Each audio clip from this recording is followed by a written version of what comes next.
Everybody, yeah, rock your body, yeah. Everybody, rock your body right. Sabby's back, all right. Do do do do do do do do do. All right. Throw your hands up in the air. Wave around like you just don't care. Whoop, whoop, whoop, whoop. Doobie-doobie-doo. Doobie-doobie-doo. Doobie-doobie-doo. I'm your host, sabrinasalvati. Doobie-doobie-doo.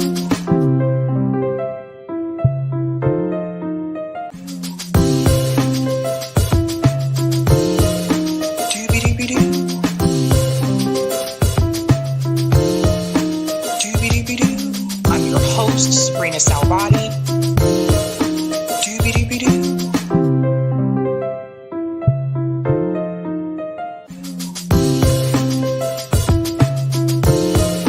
Doobie-doobie-doo.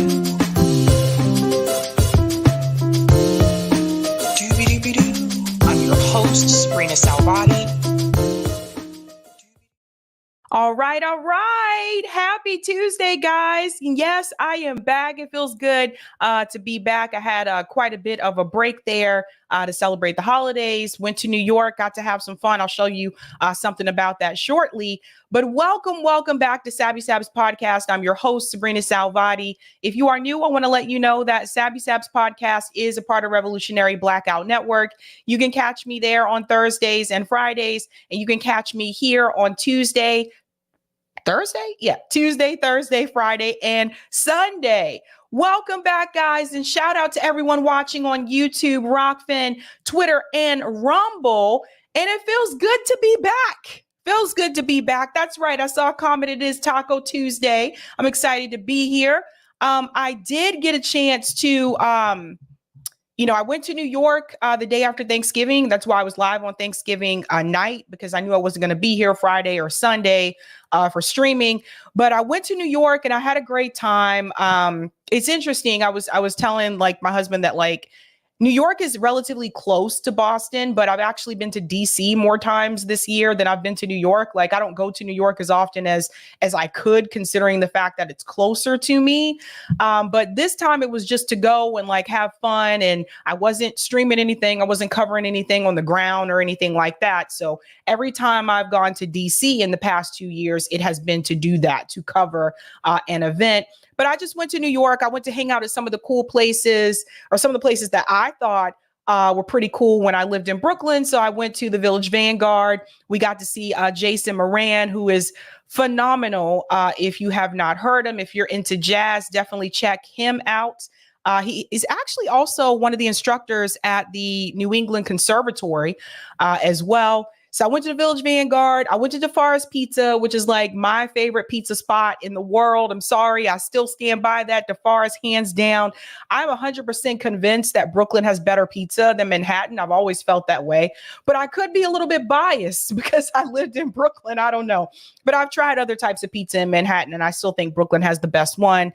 But DeForest Pizza, went there. I went to this place called Three Monkeys, which is actually a Boston themed bar, which is interesting considering it's in New York. But yeah, and I ran into Roger Meadows was there. So I got to see him. I also got to hang out with, I want to go ahead and put this up on the screen. I actually got to hang out with Danny Haifong. It was great to chat with him. That was a fun time. Great discussion. I don't know if you guys, I think most of you are familiar with Danny, but it was great to actually just hang out with people, in person, those that are a part of, left independent media. And yes, according to Roger Meadows, I was a lumberjack. I did sport the flannel. It was cold. And it's cold here too. So yes, I did dress very, very warmly there. But yeah, it was great to just have a good time. And yes, I did go to the gym. I still went to the gym. There was a gym at the hotel, so I did work out as well. So I got to work off some of that pizza. So you know how it is. It is what it is. But I want to go ahead and say hi to some of you in the chat, and then we'll go ahead and get started. Shout out to Miguel, says peace. Greetings, Robeson says, can we just ignore Piers Morgan? The guy's a fraud. We will continue to reveal Piers Morgan because not everybody knows that he's a fraud, Robeson. Shout out to Negro 489 says, let's go. Hi, Sabby and friends. Also a Sabby member. Shout out to Eric says, hey, everybody, I have a very interesting update regarding the education situation in my area. 753 total job openings in my county, with 355 of those openings in just instructional alone. Yet teachers are leaving the teaching profession, similar to the way that nurses were starting to leave the nursing profession after the pandemic. Shout out to Dr. Nick, says hello to Miguel. Greetings, Hannah, says Sabby with a smile. Shout out to Steve, says hello, everybody. Greetings, Lorez says, hiya, Sabrina, Eric, and Sabby fam. Elon disappointed, should have stuck to his guns on Israel, but hey, he's top 1%. What's new? Dems won't run Biden with these bad poll numbers. Hit the like, y'all. Yeah, I'm going to talk about the Elon Musk story. There's something else. There's a connection to this. It's not just him going to Israel and, seeing what they showed him and that influencing his decision. There's more to the story. I'm going to get into that as well. Shout out to David, says hello, Sabby. Greetings, Steve, says 59K. That went up fast. Yeah, that did go up fast considering the fact that I wasn't streaming Friday or Sunday. So I had a couple of clips that did really well, apparently. Shout out to Joe, says blessings on high to each and every one. Shout out to Mastermind, says hellos, everybody's. What's going on, Mark, says Sabby. Shout out to Chili Nasaurus, says what's good, fam. Shout out to Lou, says evening, comrades. Greetings, Leroy, who's a Sabby member, says good day, comrades. Peace, solidarity, love, and free Palestine. Shout out to Tina, says Sabby rules, love ya. Thank you so much. Shout out to C Stark, says yo. Greetings, Eric, who's a Sabby member, says here we go, back at it. Yes, we are. Shout out to Ravina, who's a Sabby member, says hola, comrades. Shout out to Cindy, says hi, Sabby, I love your show. Thank you so much, Cindy. Shout out to Rick, says hey, y'all. What's going on? ACAB, who's a Sabby member, says hello, everyone. Shout out to Valerie. I hope everyone is having a safe and blessed day. Greetings, Ashura, says Eric T. Red, call in tonight. Yes, of course, because I've been gone for quite a bit. We are going to do call in tonight. Shout out to Mallow Factor, says, I hope this is not a video from last week. A new title. No, this is a live stream.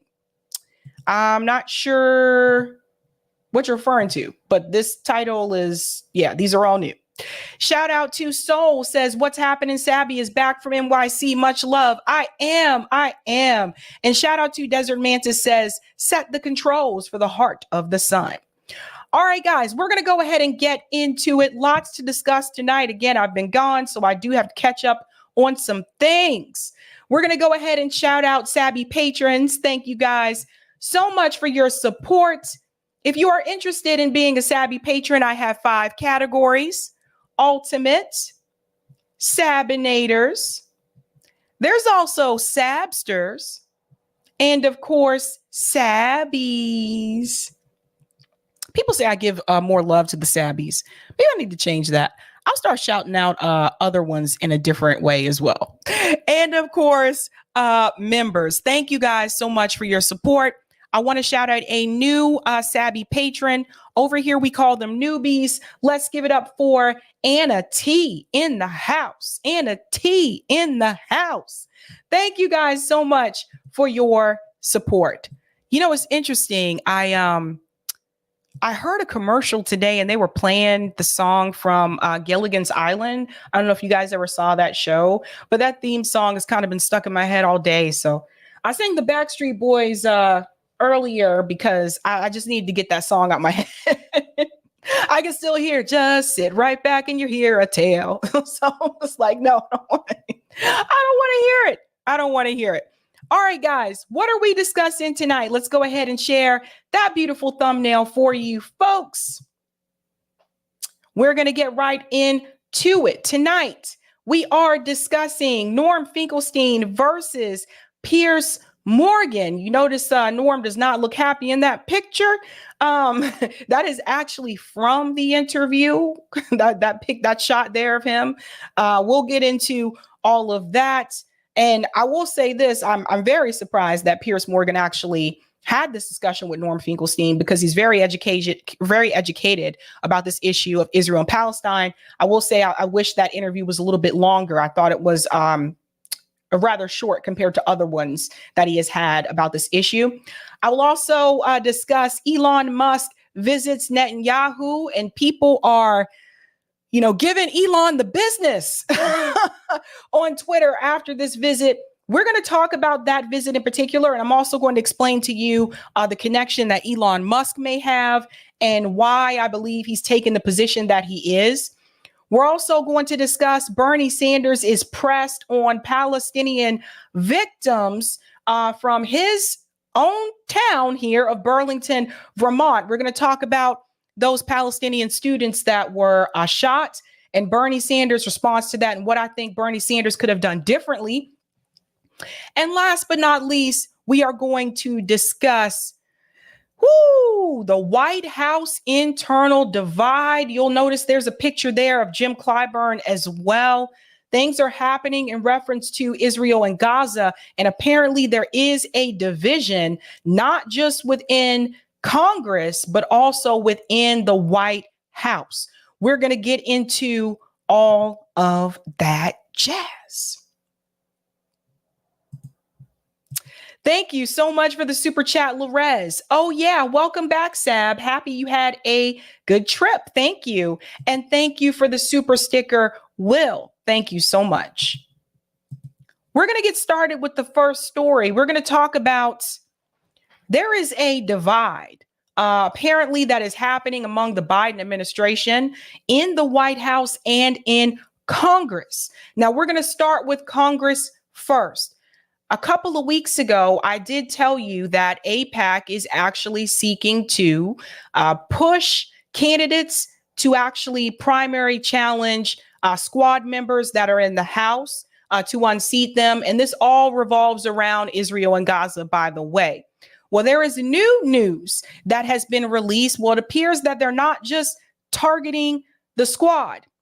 They are also now targeting the Congressional Black Caucus. Yes, you've heard that right. Now, The Intercept did report this. I want to get into this article and I want to explain to you why I think it has been a grave mistake for the CBC to continue to cower to Democrat establishment, corporations, the military industrial complex, and of course, these special interest groups like AIPAC, these lobbyists. It has been a grave mistake because at the end of the day, they're going to try to get rid of you anyway. So let's go ahead and get into this article here from The Intercept. AIPAC targets Black Democrats while the Congressional Black Caucus stays silent. AIPAC, has given at least $3.6 million to the CBC's old guard since last year, while members of the squad draw the Israel lobby's ire. Let's go in. Public Affairs Committee, the country's most influential pro-Israel lobbying group, is recruiting candidates to challenge progressive members of the Congressional Black Caucus in the primaries next year. The CBC has been silent on the AIPAC bid to challenge at least 3 of its members who are part of the so-called squad, a loose group of progressive representatives. Notice how they call them a loose group. According to the media reports and The Intercept's investigation, the only incumbents AIPAC has targeted so far in this election cycle are CBC members. Now let's talk about the Congressional Black Caucus for a second. One of the criticisms that I've had of this particular caucus in general is that they are supposed to represent the Black community. They're supposed to promote any type of Black issue, any type of legislation that is actually going to help the Black community. But what we've seen over time is that they just sit on their hands. Jim Clyburn brags often about HR 40, about that bill about reparations, which I've told you before is just watered down. It doesn't give any type of cash reparations. It's just little changes here in reference to infrastructure. Ro Khanna talked about this when he came on as well. It's not what you think it is. They brag about the fact that they signed on to this bill, but this bill has been in the House for years, has never been brought to the floor. Then there's the issue, oftentimes when there were squad members that were pressured, didn't have to give in, but were pressured into agreeing with Democrat establishment. And some of these old guard members of the Congressional Black Caucus, like Jim Clyburn, have heavily criticized anyone who came in that was a squad member that they felt was going to be some type of challenge to Democrat establishment, while also calling their self progressive. So we've talked about this often before. But one of the most troubling things is the fact that even though this party continuously showed squad members that they did not agree with their policies, that they did not want them there as part of the party in DC in the first place, the squad continued to cower to Democrat establishment instead of fighting for their progressive constituents. And at the end of the day, it did not pay off for them because we see what's happening now. It goes on to say the CBC's silence on the electoral challenges reflects the divide among Democrats on Israel, with progressives increasingly willing to buck Capitol Hill orthodoxies and speak up for Palestinian rights, and fundraising dynamics among caucus members. AIPAC has endorsed more than half of CBC members. The AIPAC-backed members of the caucus, some 31 lawmakers, have received a previously unreported total of at least $3.6 million from AIPAC since February 2022. Now, that's according to the FEC. This gets into corporate money and electoral politics. This is why lobbyists need to go. The reason why these members are not speaking up in support for people like Rashida Tlaib is because they are already in bed with the Israeli lobby.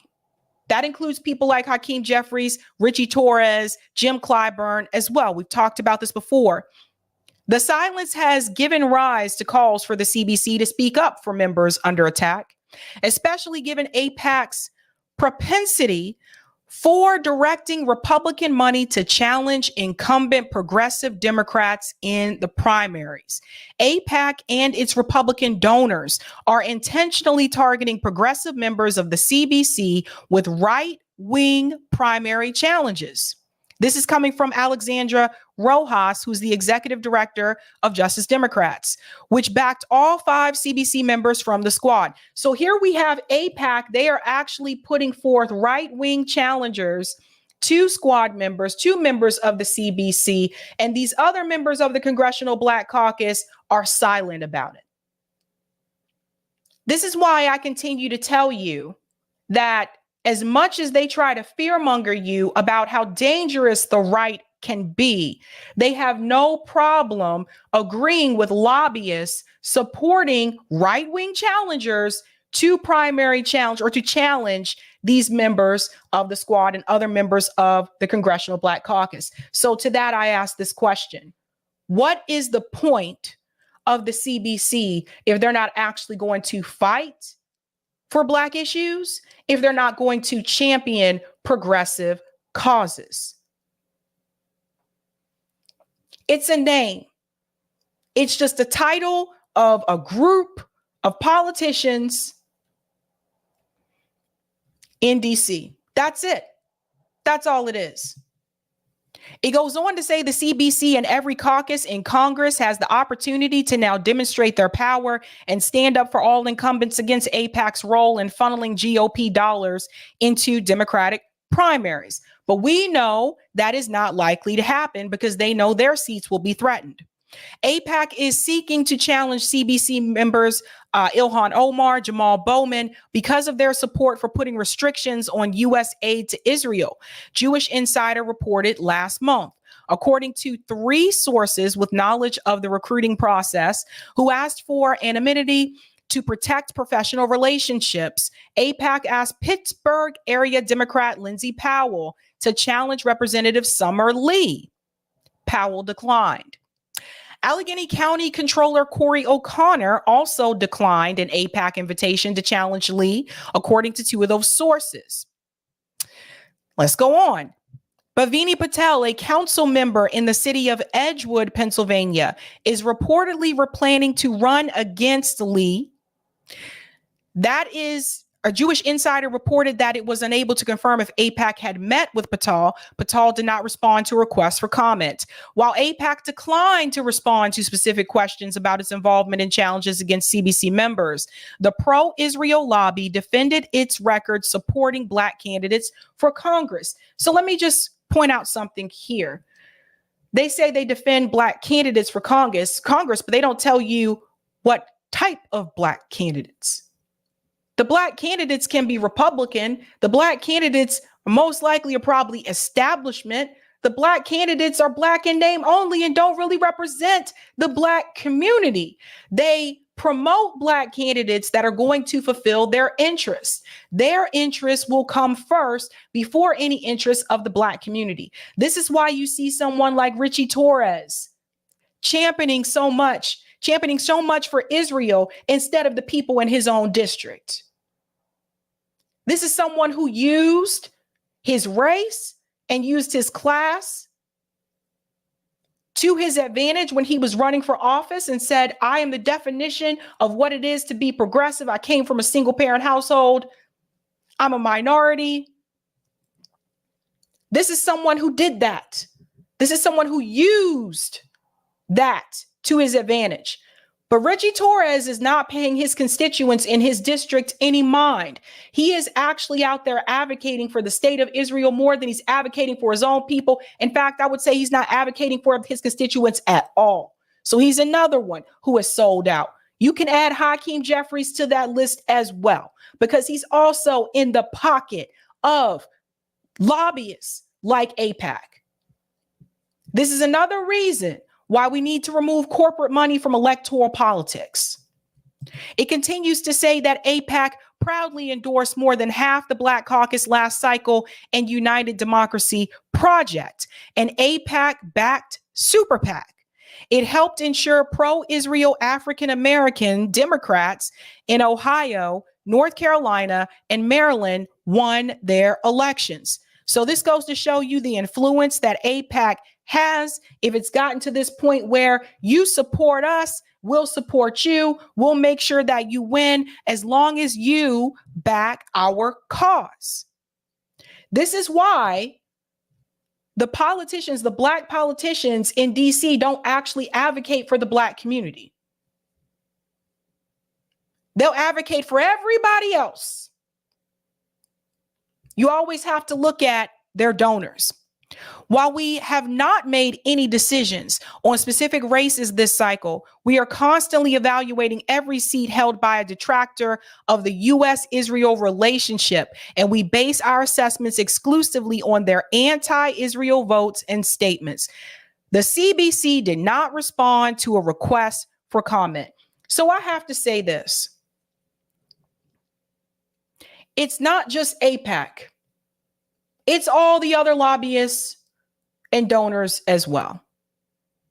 What do you think would happen if someone who is receiving donations from Blue Cross Blue Shield decides to support Medicare for all? You think Blue Cross Blue Shield wouldn't try to put someone up against them to run against them? This is what they do. We talked about last week how Hill Harper actually was basically, they tried to bribe Hill Harper with $20 million for his campaign, for him to renege on his run for Senate and actually to run against Rashida Tlaib in the House instead. Now, Hill happens to be, has morals and said, no, I can't be bought. It goes on to say here, old guard versus the squad. 5 progressive officials have joined the CBC's ranks since 2019. Their addition strained already shifting dynamics in the caucus, which has long been governed by traditional structures of seniority and patronage. Seniority and patronage. You see this? Traditional structures.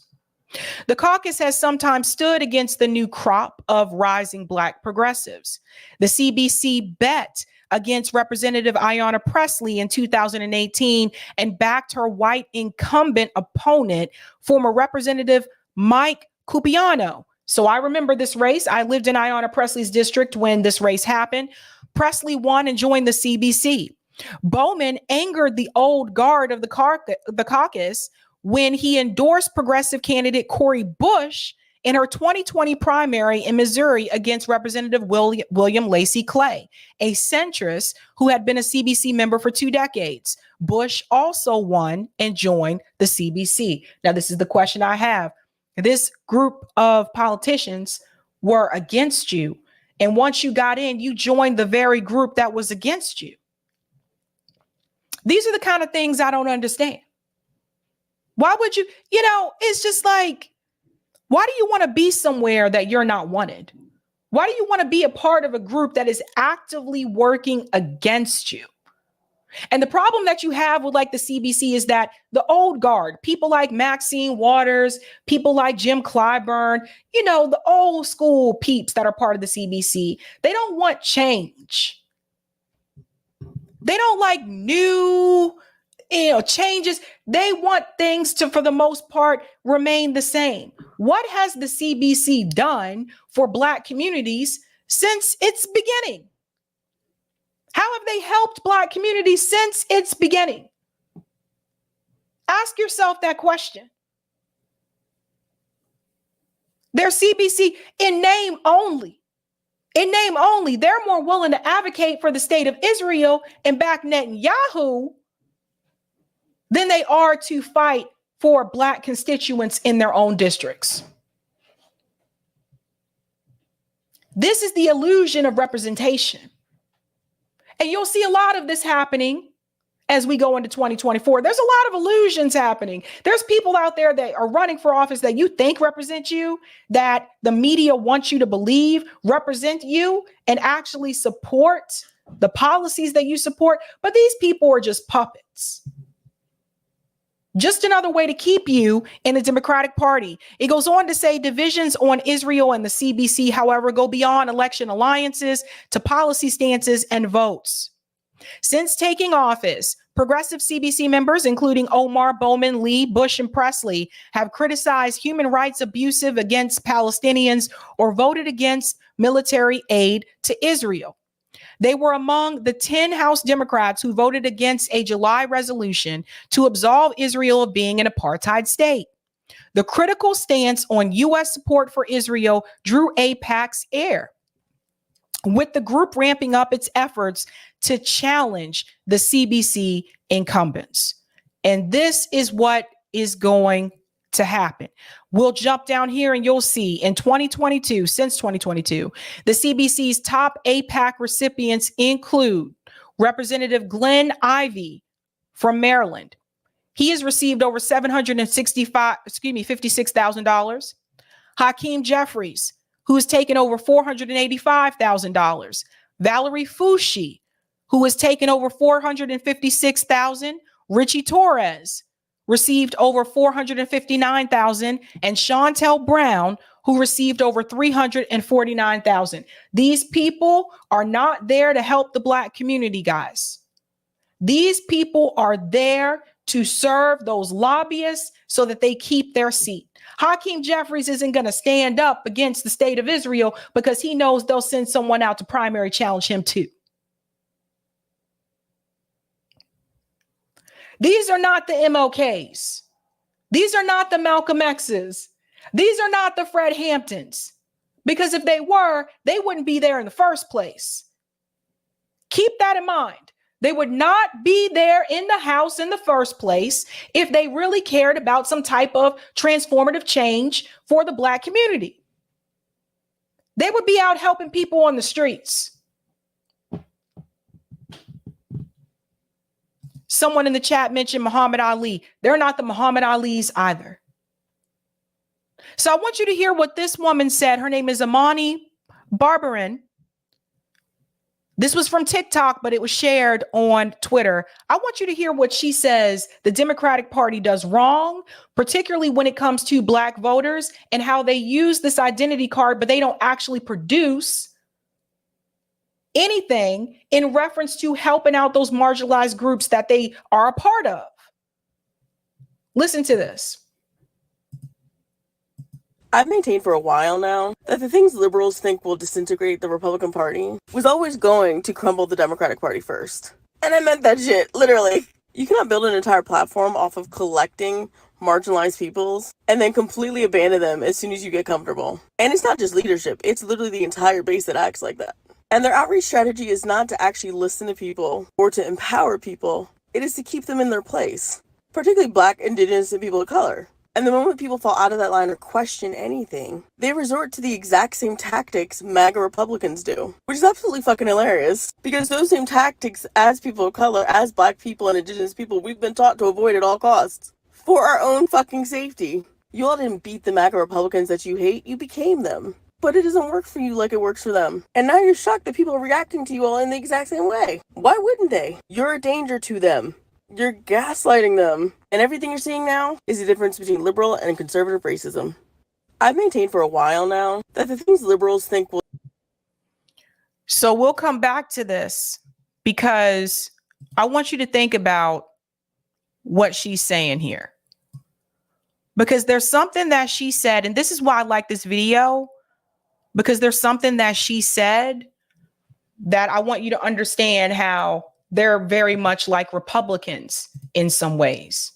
Listen to this part. I've maintained for a while now that the things liberals think will disintegrate the Republican Party was always going to crumble the Democratic Party first. And I meant that shit, literally. You cannot build an entire platform off of collecting marginalized peoples and then completely abandon them as soon as you get comfortable. And that's exactly what the Democratic Party has been doing. Members of the squad have done that.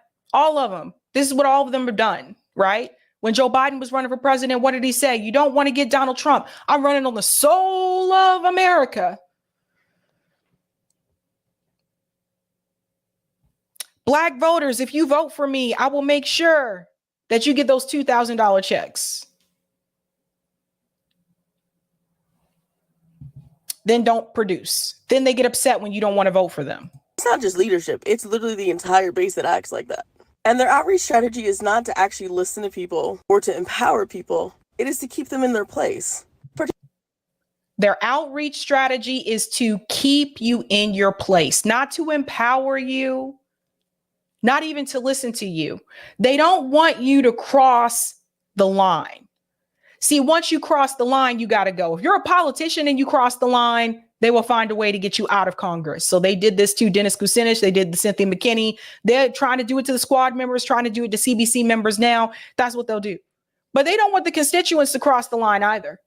How dare you not come out and support me after I've done nothing for you but said that I would? I'm a member of your community.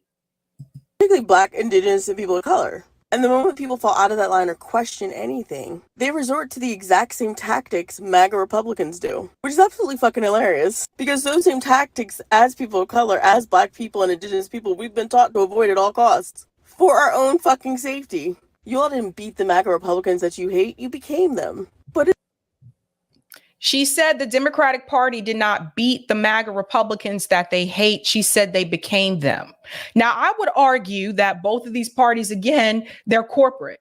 They both support the MIC. They both support these corporations, and they put corporate interests first. That's the way it's been as long as I've been alive. It wasn't always that way. We didn't always have PACs and super PACs. So I would argue the Democratic Party was already that way. Now they're just showing it a little bit more. It doesn't work for you like it works for them. And now you're shocked that people are reacting to you all in the exact same way. Why wouldn't they? You're a danger to them.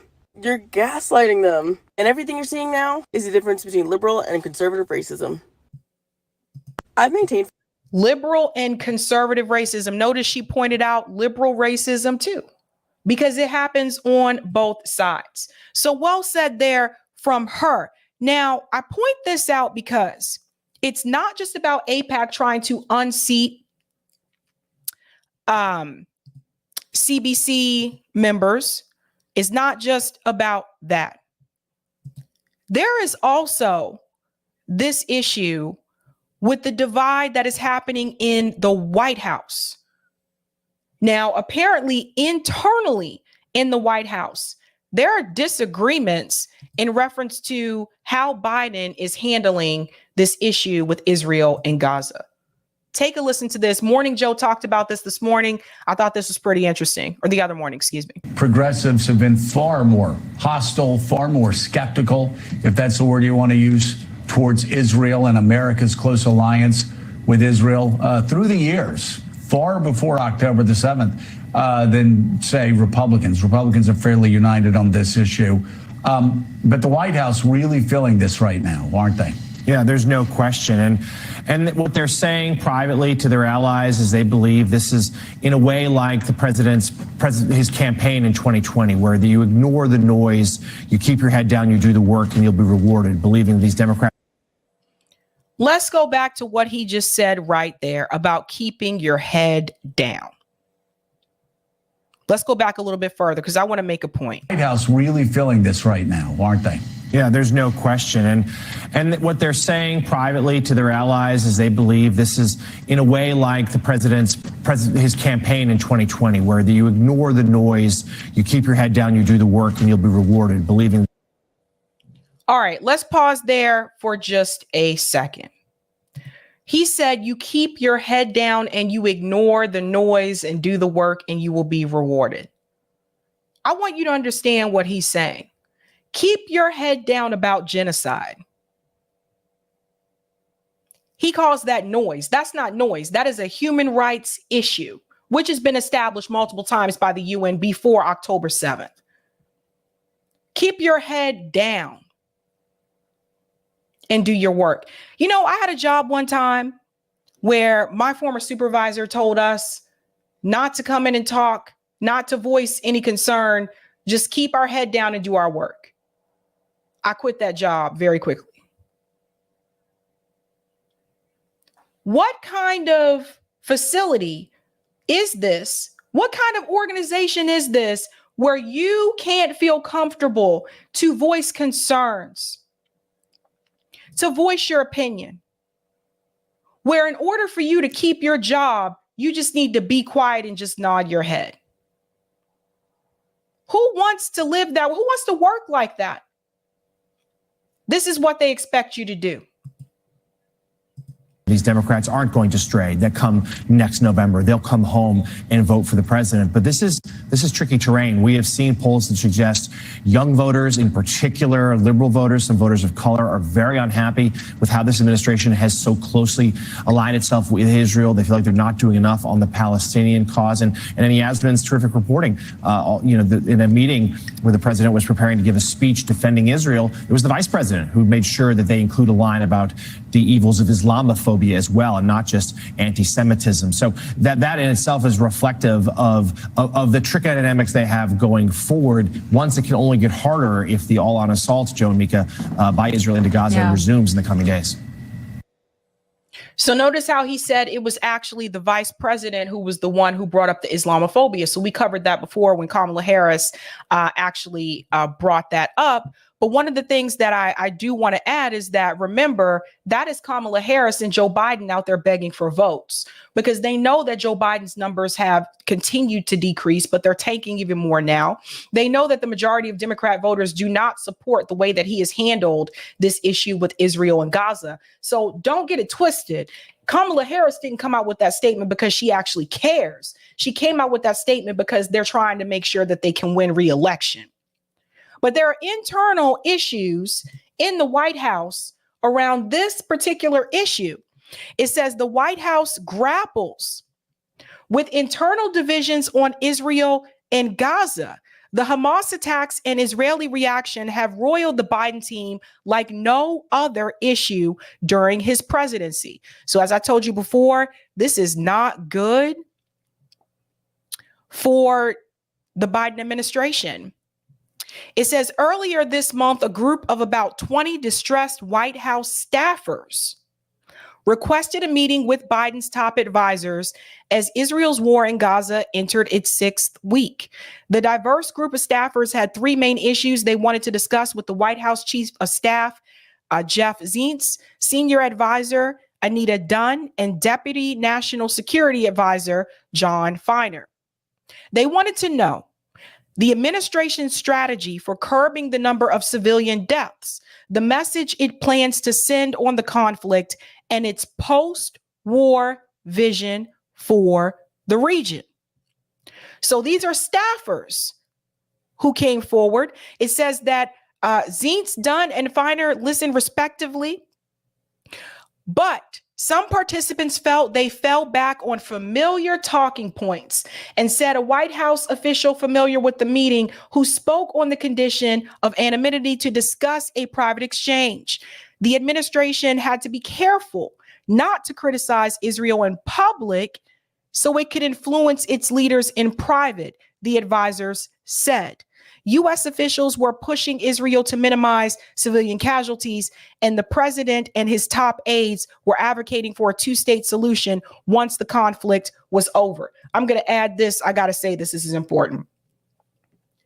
They are not trying to criticize the state of Israel in public, not necessarily because they're trying to work with them behind the scenes in private, but because they know damn well that there are donors and lobbyists and other groups that are pro-Israel PACs and organizations that would pull their money and their donations from a lot of the politicians that sit in DC. Remember what Ralph Nader said?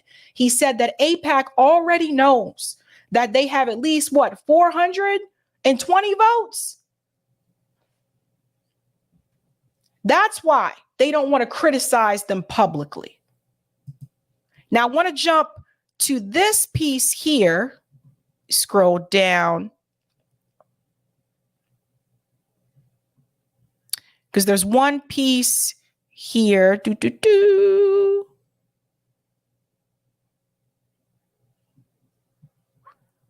That I wanted to get to because I don't want to read.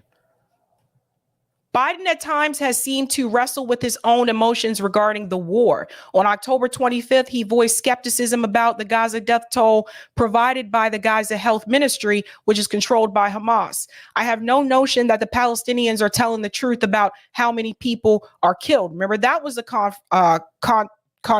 excuse me. I can't talk tonight. That was a conflicting statement that Joe Biden had made as well. It says the following day, Biden met with 5 prominent Muslim Americans who protested what they saw as his insensitivity to the civilians who were dying. And we talked about that. Then he came back and he said that he was sorry, he apologized, etc. But it goes on to say here, many in the White House have been aware since the outset of the political peril that the conflict poses for Biden. Since Hamas launched its attack on October 7th, administration officials have held regular discussions with staffers, political appointees, and outside groups to reassure them and to gauge their reaction. On October 7th, many in the White House responded viscerally for the brutal nature of the atrocities. Zients emailed staffers expressing empathy with Jewish staffers and those with personal ties to Israel. Many Jewish staffers appreciated the note, but some Arab and Muslim officials felt it was tone deaf to their concerns, given that Israeli officials were vowing to carry out a scorched earth campaign in Gaza. So there is now an issue internally in the White House about Israel and Gaza. So there's a division there. So what I can say is this. I think we are probably getting to the point where we are starting to see that there is some type of division that is happening. Now, it did not happen over Medicare for All. When we wanted the squad to use that little bit of leverage that they had to force the vote for Medicare for All, didn't end up happening over that issue, but it's happening over this issue. And this time, staffers are speaking up against it. Don't know how long they'll have that job.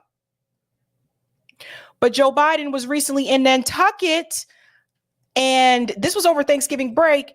Even in Nantucket, they let him know that he's Genocide Joe.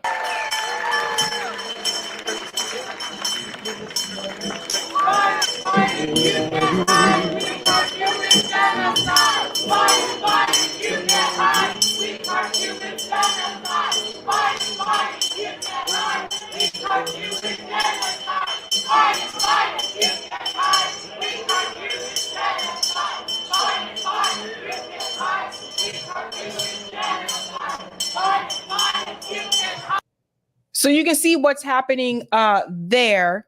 You can see that he was greeted with protesters at the event that he went to in Nantucket. So that was interesting. Now, then this goes on to the next issue, which is, where do you go from here? So we know that hostages have been exchanged on both sides. This happened over the weekend while I was on break. We know that this has happened. But the question has always been, after this is over, what happens next? What are the next steps? What happens to the Palestinian people? Joe Biden is now advocating for a two-state solution, and he went on record saying that. You guys know how I feel about a two-state solution. I'm going to go into a little bit more detail about it tonight because I want to make a comparison. We'll get there. I don't think a two-state solution is going to work, and I'll explain to you in a couple minutes why I don't think that will work. Joe Biden is now advocating for a two-state solution, but Netanyahu does not feel the same. This is what Joe Biden said. Listen to this and we'll get to Netanyahu's statement. I want to thank all three leaders for their personal partnership to get this done. I spoke with the Emir and President el-Sisi and the Prime Minister Netanyahu again on Wednesday to confirm the elements of the engagement. As I said, today's release are the start of a process. We expect more hostages to be released tomorrow, and more the day after, and more the day after that. Over the next few days, we expect that dozens of hostages will be returned to their families. We also remember all those who are still being held and renew our commitment to work for their release as well. 2 American women and 1 4-year-old child, Abigail, who remains among those missing. We also will not stop until we get these hostages brought home and an answer to their whereabouts. As we look to the future, we have to end this cycle of violence in the Middle East. We need to renew our resolve to pursue this two-state solution where Israelis and Palestinians can one day live side by side in a two-state solution with equal measure of freedom and dignity. 2 states for 2 peoples. And it's more important now than ever. And I want to thank all 3 leaders. Okay, so he's now advocating for a two-state solution. Now, here's the problem. Netanyahu is not in agreement with this.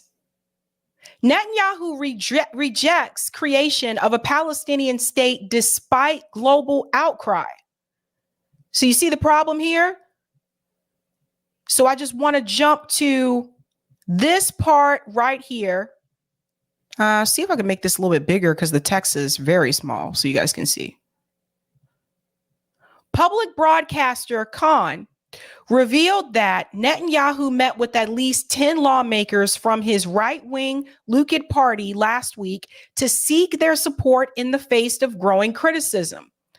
I am the only one who will prevent a Palestinian state in Gaza and the West Bank after the war, Netanyahu told lawmakers. So Netanyahu is not in favor of a two-state solution. So again, what is going to happen to the Palestinian people after this is over? It goes on to say Netanyahu also made it clear to members of the faction that he will fight for leadership of the Likud after the conflict, although his popularity is in free fall. The head of government also minimized the accusations of U.S. President Joe Biden, who faces strong pressure in his own Democratic Party to end Israeli aggression. I have known Biden for over 40 years, and I know how to speak to the American public. That statement came from Netanyahu. So Netanyahu has more hold over what our government does in reference to foreign policy, at least in the Middle East, than our own government does.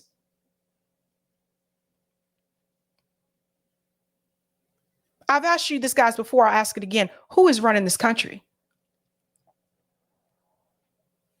Now I want to make a comparison.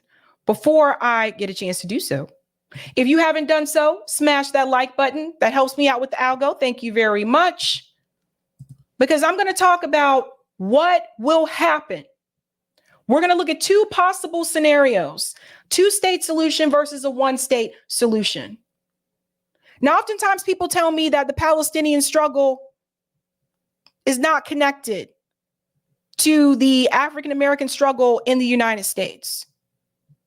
But I'm going to use two specific examples to compare the one-state and the two-state solution that happened here in the United States. First, we're going to start with Nat Turner's revolt. Let's pull this up. Nat Turner's revolt was August 1831. Now, one of the things that Norm Finkelstein had mentioned, and you'll hear it tonight on the other clip, is that he was comparing what happened to the basic resistance of Hamas, etc., not agreeing with the civilian casualties, but he was comparing it to Nat Turner's revolt. And this goes back to that question I continue to bring up. Do occupied people have the right to resist?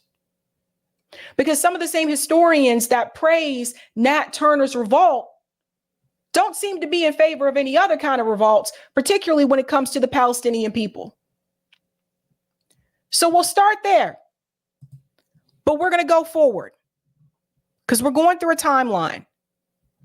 Eric, this is moving very, very slow. Like, I don't know why it's doing this, but we'll get to Plessy versus Ferguson. Let's talk about this idea of a two-state solution.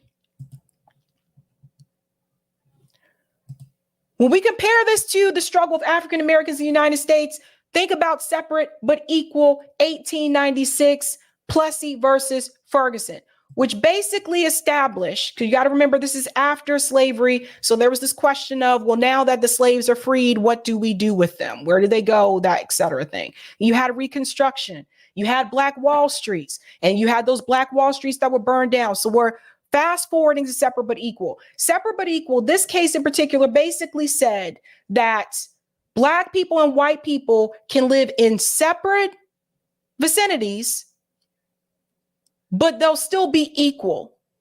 So you'll have separate schools, you'll have separate neighborhoods, separate churches, etc., but they'll be equal. Problem is, they were separate, but they weren't equal. This is why this was overturned later on by Brown versus Board of Education. When you think about the two-state solution and the Palestinian people, the fear that I have, and I've brought this up time again, the fear that I have is that if there is a two-state solution, yes, they will be separate, but I don't think they will be equal, and I'm going to tell you why. When you look at the facts and you see that the state of Israel controls the resources, they control the land, the air, the sea, they are the ones that are in power. The Palestinian people don't control anything. They don't control the resources. So they are already at a disadvantage. Similar to what happened to African Americans in this country under separate but equal under Plessy versus Ferguson. Yeah, they were separate, but again, we didn't control the resources. So we always had less than. So it wasn't equal. And we'll get into the trauma piece about that as well. So the fear that I had with the two-state solution is one, is that it will not be equal because the Palestinian people don't have anything. That's the first thing. I mean, is the state of Israel, are they going to allow the Palestinian people to have access to those resources along the Gaza coast? Are they going to allow them to have access to the gas and the oil? That's the first problem. The second problem is this. There are too many settlements in the West Bank. So if you're going to do a two-state solution, what happens to all those settlements that are in the West Bank? This is why I'm against the two-state solution. I don't think this is the answer. And I can tell you again, I do not think that it would be equal for the Palestinian people. Now we're going to fast forward to Brown versus Board of Education. One way to avoid expensive car. Oh, sorry about that. It has a little ad thing that pops up. We're just going to fast forward right here. Brown versus Board of Education, May 17th, 1954. Now, why is this significant? Brown versus Board of Education overturned Plessy versus Ferguson. And the reason why they were able to get this overturned, thanks to people like Thurgood Marshall, is because Thurgood Marshall, who was the lawyer at that time, before he was a Supreme Court judge, he was a lawyer who was able to prove that the separate but equal law under Plessy versus Ferguson actually made things more worse psychologically for African Americans in this country. So the Black children felt like they were less than because they didn't have the school buses to get to school. And if they did, they were falling apart. They didn't have the resources that the white kids had. That made them feel like they were less than. And so when they implemented the baby doll test in the courtroom, he was able to prove by bringing Black children up on the stand and asking them questions, point to the doll that's pretty, point to the doll that's ugly, point to the doll that's good, point to the doll that's bad. What he proved is that separate but equal actually inherently hurts the African American community psychologically, physically, and mentally. Brown versus Board of Education overturned Plessy versus Ferguson. Now this goes to the one-state solution because let's keep it real. There are some who believe a one-state solution would be the best way to go, where you have one state and Palestinians and Israelis can live side by side with each other and everybody have the same rights, the same access, etc. But there's a con to this as well, if we want to compare it to the United States. What happened after Brown versus Board of Education? Integration happened. And when there was integration, although now we're opening up these resources to everybody, the problem that Black people ran into were the systemic issues. So African Americans were still discriminated against in this country even after integration, because even though there were laws on the books that said you can't discriminate, there were other ways to get around doing it. So the question that I have with the one-state solution in reference to the Palestinian people, do we believe that the Israeli state, let's say it's all one state now, they're all together, do we believe that everybody is going to be treated the same? Do we believe that Israelis are going to feel comfortable with Palestinians living side by side next door to them again? Do we believe that Palestinians are going to feel comfortable with Israelis living side by side next door to them again? This is what happens when you do not address and redress and come to some point of healing with these types of issues. Part of the reason why we still have these issues in this country in reference to the white community, the black community, is because there was never any acknowledgement in terms of addressing the issue, redress, and coming to a point of healing. There was no healing.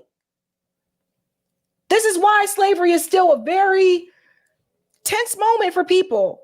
This is why it's still a very bitter thing. And then what happened after? You still had Jim Crow. After Brown versus Board of Education, you still had the war on drugs. After the war on drugs, you still had the crime bills. So who's to say if they're under a one-state solution that there won't be things implemented by the IDF, that they will find ways to still criminalize the Palestinian people, just like white people did black people in the United States? This is one of the fears that the Palestinian people have, is that they won't be treated the same.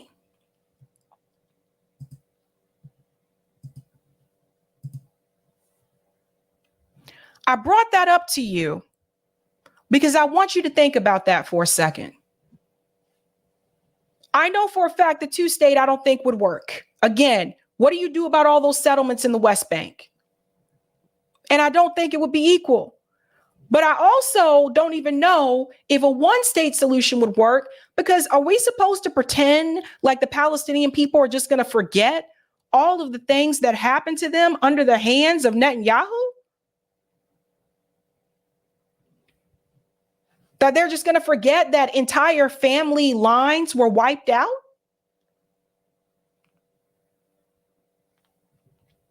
So this is something I want us to think about.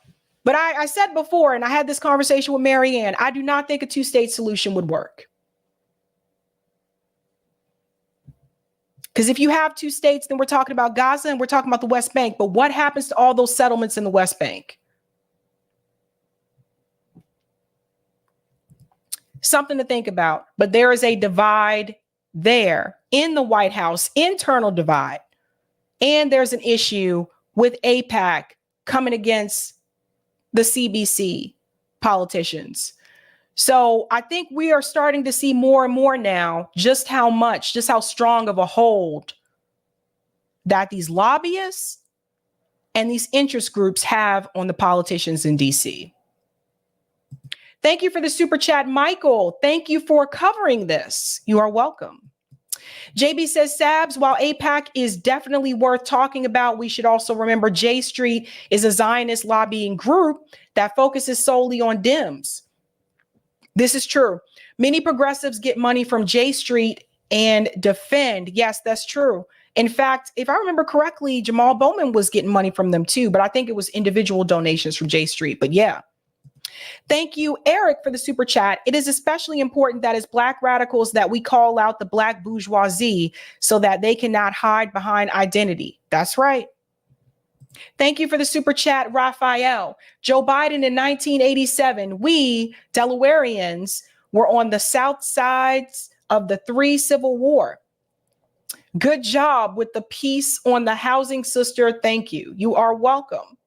Miguel says there needs to be reparations to Palestinians. Israel would have to pay for that. I think that money should come from the state of Israel. Miguel, fix the injustice against Palestinians who lost their land. The Oracle says, does a two-state solution include 2 standing militaries? And will Israel subject itself to an international nonpartisan body drawing up the divide line? That's a good point. So Gaza does not have a military. For those who are not aware, they currently do not have one. Israel does. I don't know. I'm not sure if that would work. And the other question, will Israel subject itself to an international nonpartisan body drawing up the divided line? I don't think they would. And that's the other thing that I fear as well. I don't think that under Netanyahu's leadership, I don't think that they would be fair. That's my take on that. Okay. We're moving on to the next story here. For those of you, if you've not heard this story, there were 3 Palestinian students that were actually shot in Burlington, Vermont. Now, obviously, this is Bernie Sanders' territory. You can see this here. Here are their pictures. I just wanted to show you.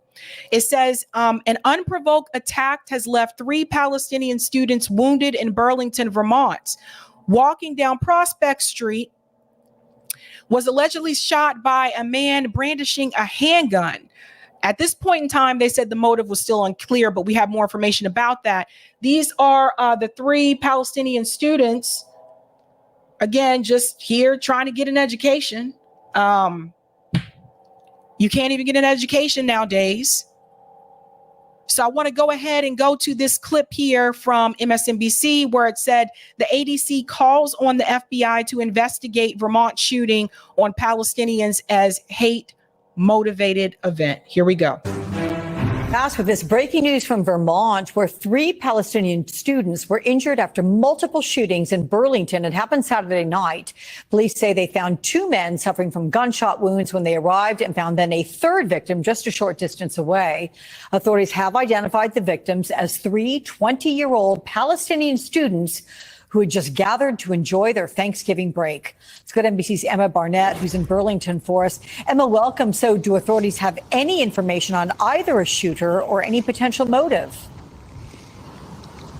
Alex, we don't have any information yet on either of those things, but let me tell our audience what we do know. As you mentioned in your intro there, these were 3 Palestinian students who were on their way to dinner. They're all students at American universities. They're all 20 years old. They were wearing Palestinian scarves, the symbols of the keffiyeh, and they all attend American universities. And they were on their way to dinner when a man approached them with a pistol and shot 4 rounds at them, did not say anything. And right now they are being treated in the hospital behind me at the University of Vermont Medical Center. One of them is said to be in critical condition. I want to read you some statements that we've gotten from different organizations. The Arab American Discrimination Statement said, given the information collected and provided, it's clear that the hate was a motivating factor in this shooting, and we call on law enforcement to investigate it as such. The Council of American Islamic Relations is offering a $10,000 reward for information on the shooting targeting the 3 Palestinians in Vermont. And the FBI says we are aware of the incident in Burlington, and we are working with our state and local partners in Vermont in the course of the local of the local investigation information comes to light of a potential federal violation, the FBI is prepared to investigate. And Alex, of course, this comes at a time where Jewish and Muslim students have been forced to confront violent threats in different university settings and across the country as tensions continue to simmer on in the Middle East. Let me pause here for just a second. A couple of days ago, I said that I've seen a rise of Islamophobia in this country, similar to what I saw after September 11. And I stand by that. This is just one incident that we know about, one that was reported, but there have been other incidents that have happened as well. And this is very, very troubling because I remember what it was like then.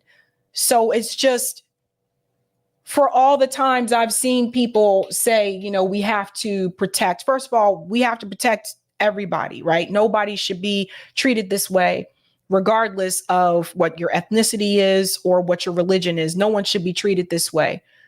But there is a certain type of hate in this country that I have seen in reference to Islamophobia, like, again, since September 11, it has continued to increase over the years. Burlington, Vermont. Okay, so then one quick question, well, there are 2, because I'm curious how far away where they were shot is from the University of Vermont. And just to be clear, these 3 Palestinian men, they are not students at the University of Vermont. Is that correct? To answer your second question first, no, they are not students at the University of Vermont. So far, we have confirmed that one is a student at Haverford, the other at Trinity, and it is believed the third is a student at Brown. We are still waiting for an official statement from Brown University. And this all happened in Burlington, which is in the relative circumference of the University of Vermont. It's all pretty close by. I don't have an exact location for you yet, but I'll get that to you next time. Yeah. So that is when it was reported. Now, more information has been released about this particular story. They did discuss this on CNN. And I want to give a shout out to Case Study QB because they have actually now arrested a suspect in reference to the shooting, which I was worried that they would not find the perpetrator, but it appears that they have. So shout out to Case Study QB for this clip where it says suspect is arrested in reference to this particular shooting. In the meantime, breaking overnight, a suspect is in custody in the shooting of 3 Palestinian college students in Vermont. He is expected to be arraigned today, and we are expecting an update from the Burlington police this morning. Authorities are looking into whether this shooting was a hate crime. CNN's Polo Sandoval is in Burlington, Vermont this morning. Bring us up to speed, Polo. Hey, John, it is quiet on this tranquil street this morning. Hard to believe that the block that you see behind me, that is where those 3 Palestinian American students were shot on Saturday evening. What's interesting here is when he says it's hard to believe that this happened here. No, it's not. Hate happens anywhere. I never understood that. It's hard to believe that it happened in this town. It happened in this location. No, it's not hard to believe it. It can happen anywhere. So I don't know why reporters say this. Police here in Burlington identifying the suspect who was arrested just yesterday, reportedly actually lives right in front of where that shooting took place. Police identifying him as 48-year-old Jason Eaton, a local man that expects to face various charges in an arraignment in any moment now. We do understand the way this all went down on Saturday, that these 3 young men identified by an organization working with the families as Tashin Ali Ahmad, Kinan Abdelhamid, and also Hisham Awatani were actually on their way to dinner. They were visiting Vermont. They attended schools in other states. That is when this 48-year-old man, according to police, approached them with a handgun and then opened fire. The big question right now is why. When you hear from various Arab American civil rights organizations and the families themselves, they believe that they were specifically targeted because of what they were wearing. Here's what an attorney representing the families told CNN just yesterday. The suspect walked up to them and shot them. They weren't robbed. They weren't mugged. It was a targeted shooting and a targeted crime. And they were wearing the keffiyeh. Very symbolic of the Palestinian cause, the Palestinian culture and history. Their identity played a role in them being targeted. So this reminds me again after September 11, where there were certain Arab people in the United States that did not feel comfortable wearing, I think it's called a hijab, the scarf the women wear around the hijab. They weren't comfortable wearing that because of some of the blatant, overtly racist attacks that were happening to Arab people in the United States after September 11. I can't imagine just being afraid to just be yourself, right? Some people don't understand that. Some people will never have to worry about that and what that feels like to not be able to just express your full self because someone who is racist or bigoted may attack you in some kind of way just because of what you represent. And I think that it's really sad. It's really unfortunate. These are kids. And this isn't the only one. There was another incident that I talked about on the show where it was a little boy who was killed by the landlord. And the landlord said that he felt, based on what he heard in the media, that basically his tenants, his Palestinian tenants, these were bad people. So he just killed a little boy. Now, I say they're kids. To me, college students are still kids, right? And even when we talk about that little boy in Michigan. But I want you to understand that sometimes some people don't see you as a kid. They see you as a threat. Now, we can also link this back to African Americans in this country as well. A lot of people love little black boys, like when they're young, like when they're babies, they're toddlers. People will come up to him and say, oh, he's so cute. He's so adorable. Look at those. So adorable. But when Black boys in particular become a certain age, they're no longer seen that way by certain people in this country. Some people see them as a threat and treat them as such. Why would this man leave his house and shoot these kids? How were they a threat? Let's continue. Now, having heard that, and to be clear, Burlington Police, who's actually the head of this investigation, saying that they are still in the process of looking through all of the evidence here at hand. They actually worked with the ATF and still in contact with the FBI as they actually made that arrest yesterday. So still many questions, and this community, John, certainly shaken to its core as the community calling for this to be investigated as a hate crime, though again, police saying that investigation has not officially led them there yet. What's the condition of the 3 students, Polo? So we know that at least one of them is in critical condition. Something to share with you about Hisham al-Wartani, who is the one that you see on the right in that group photo that was actually taken just moments before the shooting. His family actually sharing a photo with CNN, showing him in his hospital bed. He appears to be in good spirits. However, his family also saying the doctors are right now trying to increase the blood flow to his spine. As we reported yesterday, another organization working with the family saying that he likely has a bullet lodged in his spine. So there's still a lot of concerns about what his recovery will be like. And I can also tell you, John, that the family members for at least 2 of those 3 children, those young men, I should say, are trying to get here to Burlington as they live in Palestine. All right, Polo Sandoval, keep us posted. Okay, so you heard about the condition, at least of the student that is on the right. I'll keep you guys updated about this. But of course, you know, since this is Bernie Sanders' area, of course, they did question Bernie Sanders and they did ask him, what does he think about this incident? So Bernie could not remain silent about this. So let's go ahead and get into this discussion here. Hold on one second. Let me log back in again to this. Just want to see my thing. Want to get into this discussion here with Bernie Sanders, because I think that, you know, when it's your constituent, it's your area. Like, you can't run from this. You can't run from it. Let's go ahead and get into this. With me now is Vermont Senator Bernie Sanders. Senator Sanders, thanks so much for being with us. When you first heard about this shooting and learned that it happened in Burlington, where you were mayor, where you've lived for decades, what was your reaction? Shock and disbelief. It really is quite unbelievable. And no, it's not. See, I wanted you to hear that.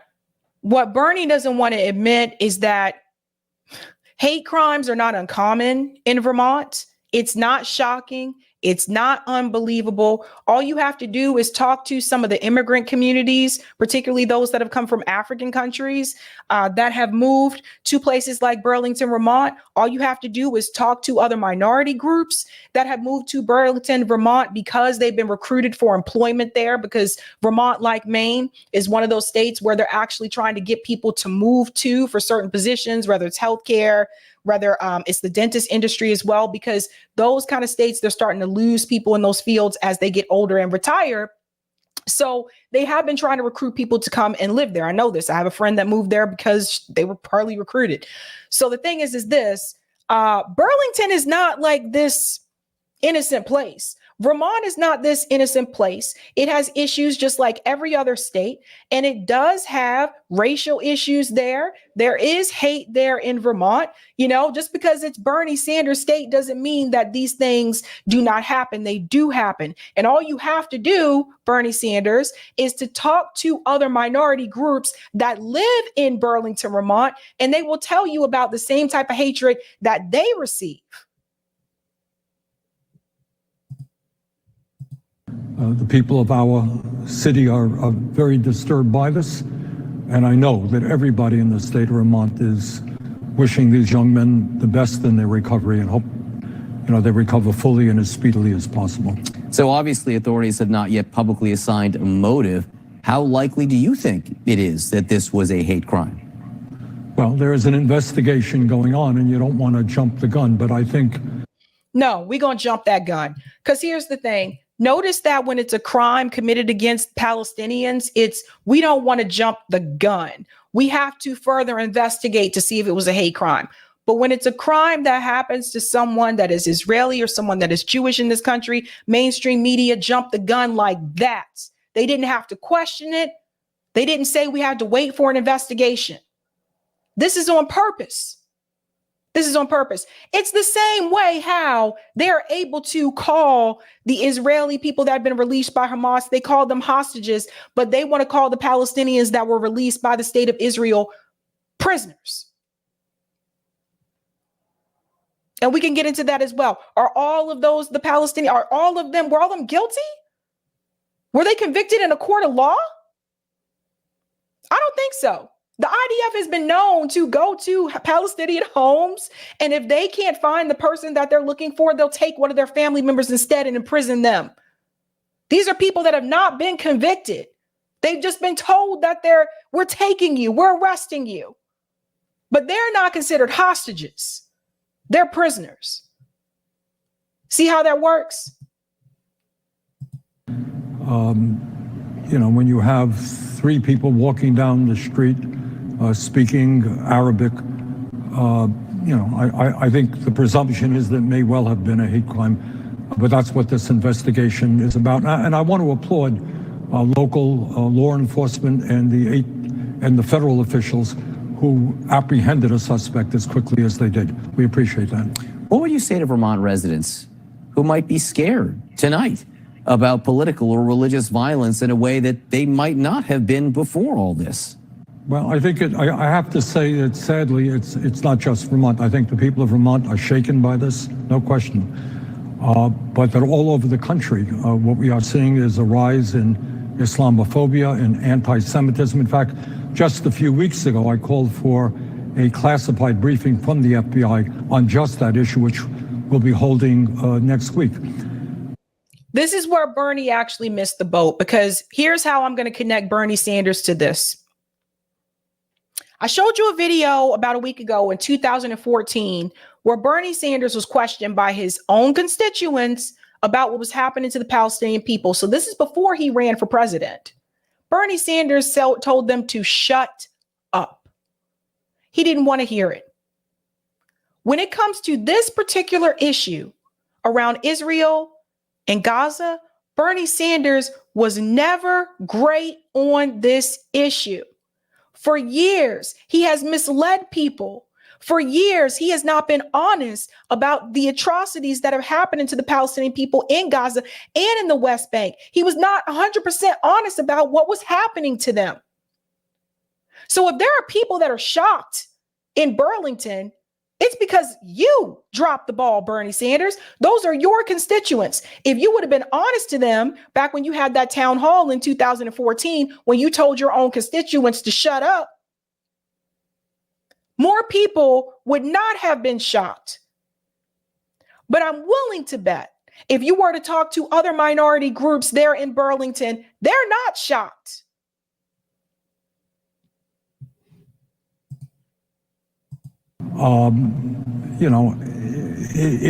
This country has gone through so much in terms of racism and bigotry that we don't want to descend once again into attacking each other because of our religion or where we were born. So I hope the cooler heads prevail. So what do you do about it? What do leaders in Washington on both sides of the aisle do about this?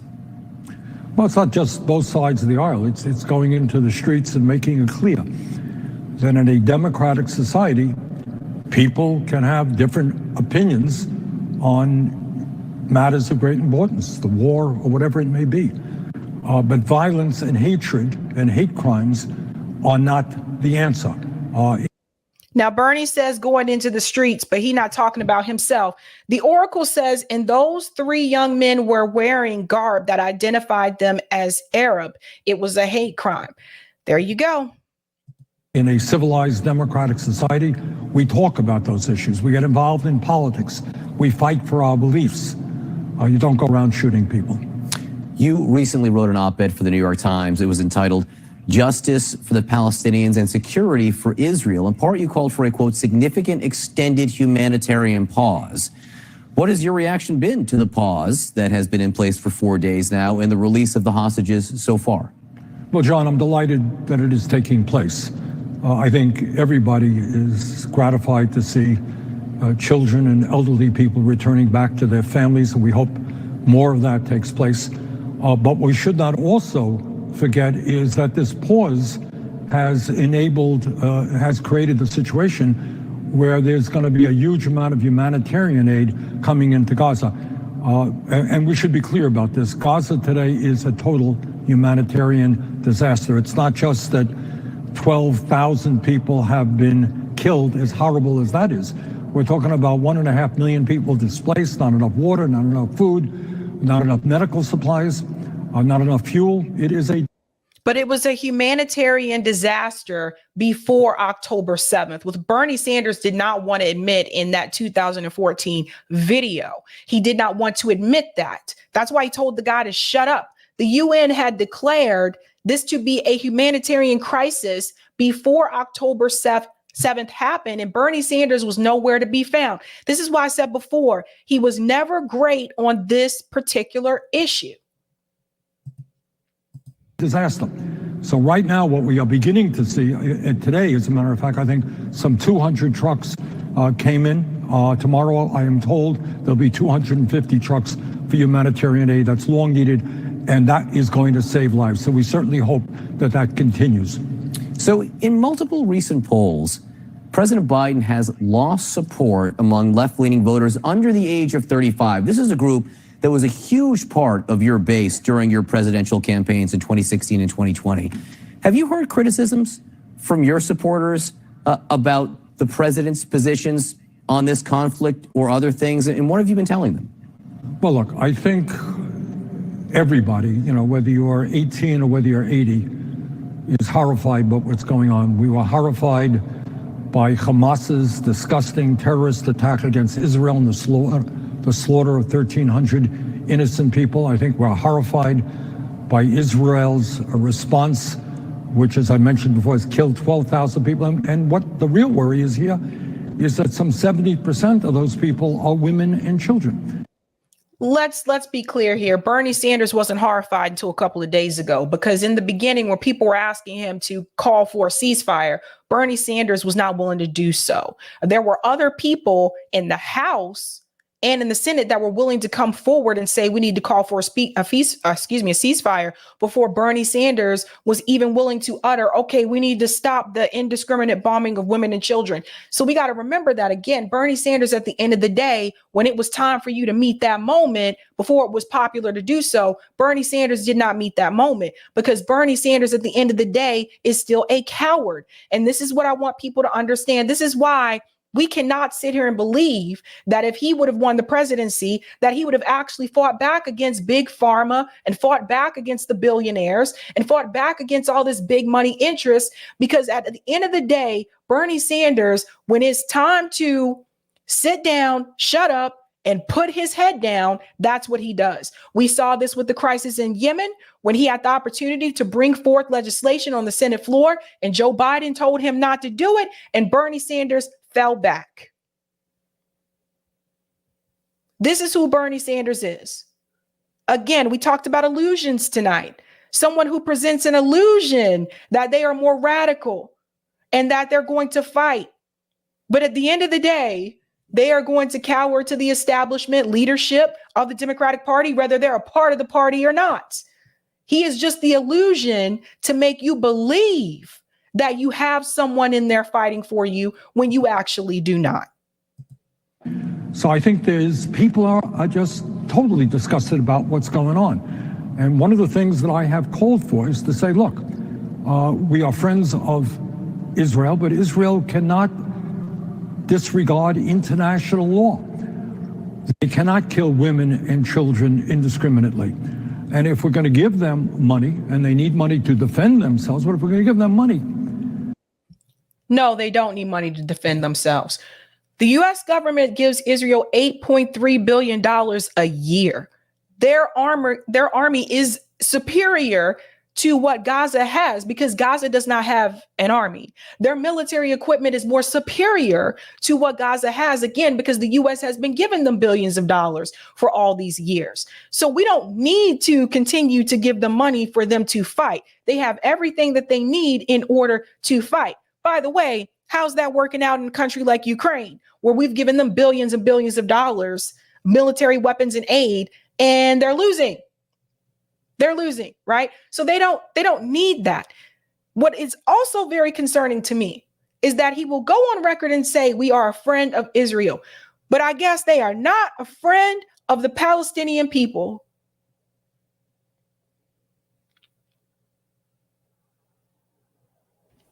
We have to pay very close attention to the words that they use and when they use them, who they call a friend.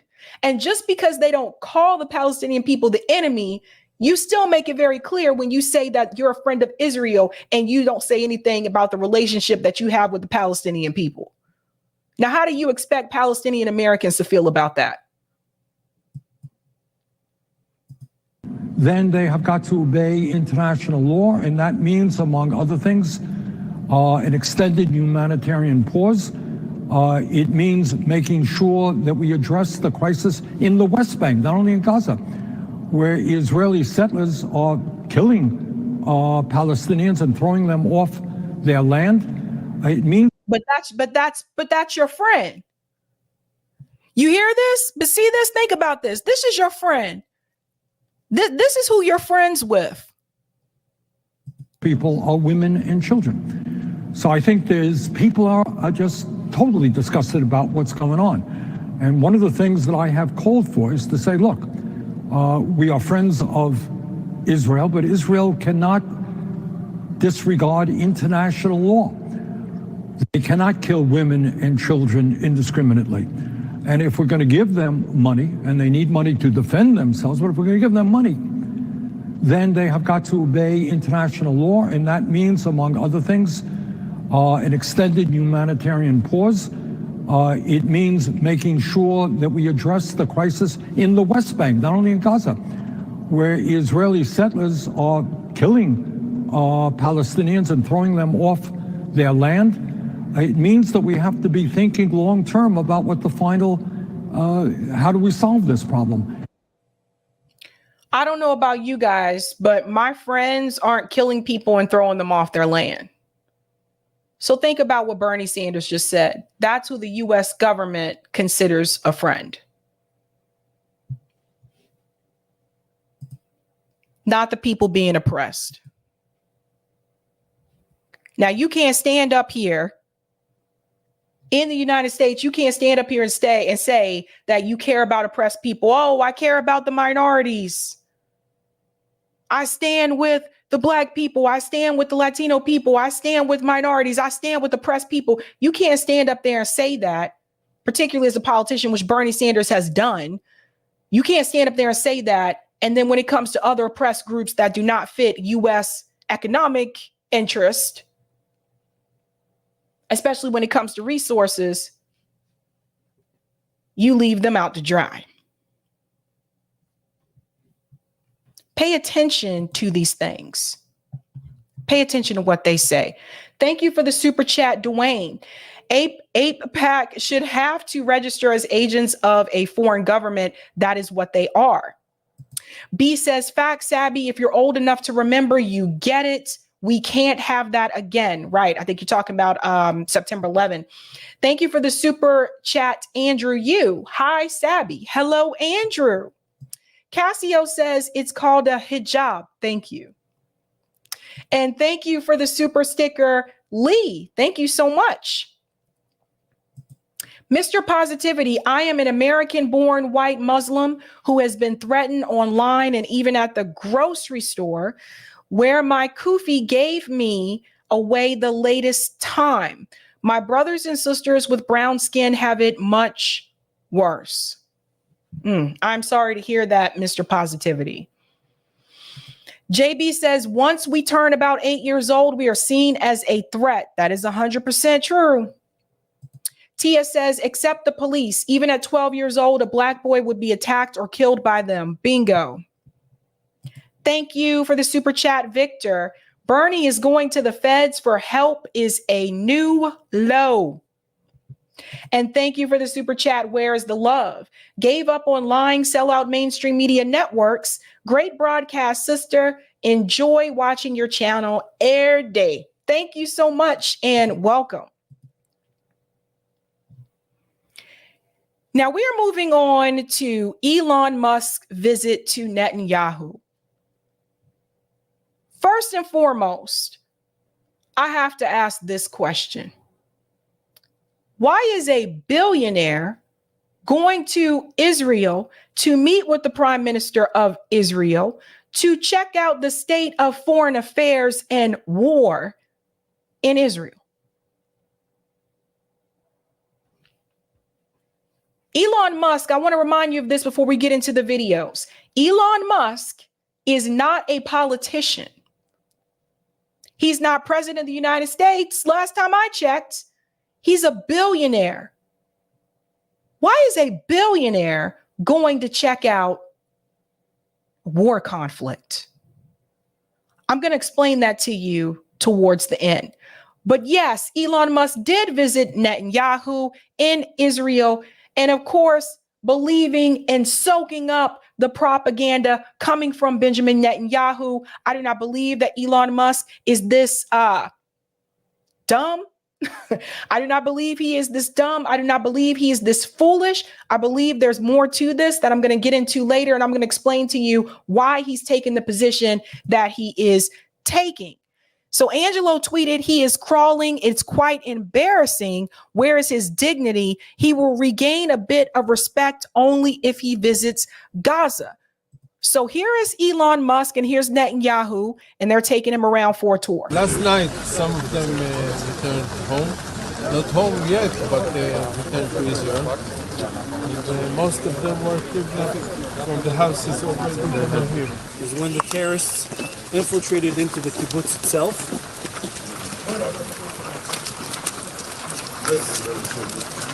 This is the house of Bilha. On his way back, we noticed several terrorists that were right over here. It's a symbol in the kibbutz. You have kids inside, the mothers and the fathers running around with. Let's pause here for a second.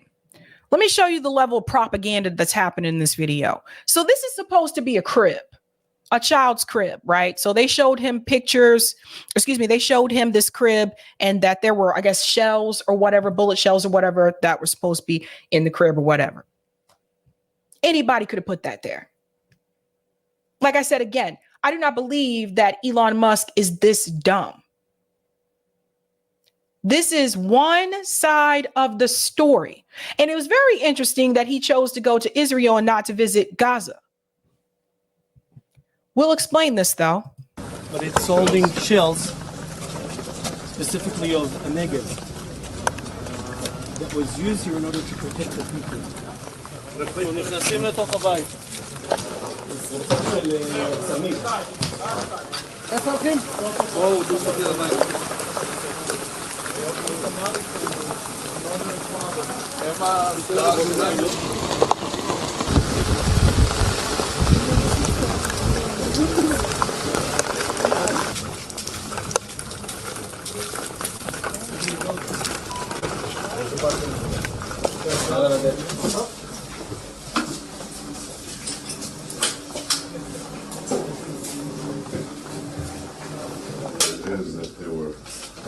Murdered, especially inside them, in order to breach doors or windows. And this is the insignia of the Odessa. Now, how is this anything compared to the level of impact that Israel has displayed on Gaza? Like, how is this? You can't even compare. You can't compare when you have 12,000 Palestinian people dead. You cannot compare.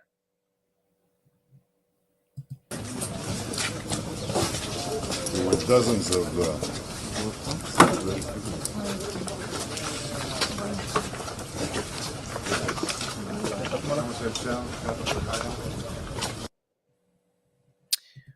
Okay, so that's one of the videos there. So they basically took him on a bit of a tour. Now I want you to hear what Elon Musk said after he actually had that visit, because this part's very telling. Now, Simon Atiba says that Elon Musk, after visiting Israel, says it was jarring to see the scene of the massacre, or one of the scenes of the massacres, as well as to see the short film afterward that showed more of innocent people getting killed. It was troubling in that movie, especially to see the joy experienced by the people that were killing innocent civilians, including kids and babies and defenseless people, essentially. So here's where I'm gonna call Elon out on this. In talking about people experiencing some type of joy about the killing of the people, notice Elon Musk isn't going to point out the videos that show Israelis celebrating about that joy about killing people, civilians in Gaza. He goes on to say, if it's one thing if civilians die accidentally, but it's another thing to revel in the joy of killing civilians. Frankly, that's evil. Now, you're going to hear all of this here during this conversation.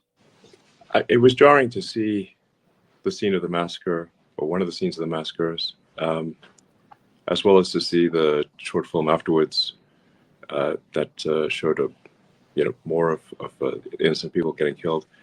It was troubling in that movie, especially to see the joy experienced by the people that were killing innocent civilians, including kids and babies and defenseless people, essentially. Just to remind you, if he wanted to see the videos of what has been happening to the Palestinian people, it's all over X. It's all over his platform. So it's not that he hasn't seen these videos. He has seen these videos. So why else would Elon Musk come out in favor of the state of Israel in reference to this conflict, unless there was some type of threat that has been made? Why else would he do that? So, it's one thing if civilians die accidentally, but if it's another thing to revel in the joy of killing civilians. That's not, that's frankly, that's evil. I mean, the rebuttal is often made that, but Israel has killed civilians, also in Gaza. But there is an important difference here, which is that Israel tries to avoid killing civilians, doing everything it can to avoid killing civilians. That is false. So here's Elon Musk, the guy who said he was pro free speech, the guy who brought you the Twitter files, right? Talked about censorship and all that jazz. Here's Elon Musk, and I'm going to tell you what he's about to do. Elon Musk went over there because he got pressure from what I see. We'll show this in a second. He got pressure, I believe, from pro-Israel groups that appear to be advertisers, threatening to pull their money, their support away from X, because X does need ads in order to stay put. So he went over there to let me go over there and see and meet with Netanyahu. And then I can come back and I can explain to people on Twitter why I'm going to start censoring information that I consider to be pro-Hamas. Watch. That's what it is. That's what, plain and simple, that is what it is. This is all about money. This is all about advertisers. This type of threats that he's received recently, considering the videos that we've seen on X, it's come from different people, different groups that have basically told Elon Musk, you better pull this stuff down off your platform. You better take those videos down. We're not going to donate to you anymore. We're not going to advertise on your platform anymore. This is all about money. And we'll talk about his upbringing as well. Listen to the rest. And, there's not sort of joy expressed. I mean, it was troubling to see massive protests in almost every major city in favor of Hamas. Listen to what he's saying. Notice he's parroting the same talking points. I told you we're going to talk about this Billionaire Bro Club. He is parroting the same talking points as Bill Ackman, David Sachs, himself, of course, but also RFK Jr. Notice how they're referring to the protests as pro-Hamas. The protests were not pro-Hamas. The protests were pro-Palestinian, calling for an end to the occupation, calling for an end to the oppression of the Palestinian people. But all those people that I just mentioned to you, they all have one thing in common besides money. How many of them are taking money from pro-Israel groups? How many of them? I'm willing to bet all of them. All of them. All of a sudden, the pro free speech billionaire bro club dudes, all of a sudden they're against free speech when it comes to protecting the rights of those who are marginalized. You change the people and you see how they move. Not many criticisms of Black Lives Matter, the corporation, and how they took money and how they made it more of a brand.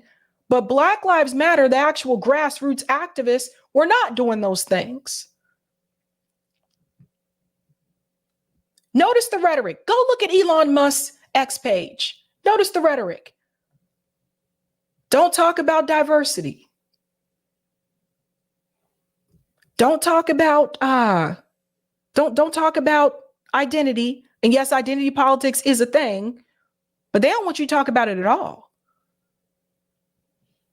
Don't talk about these things.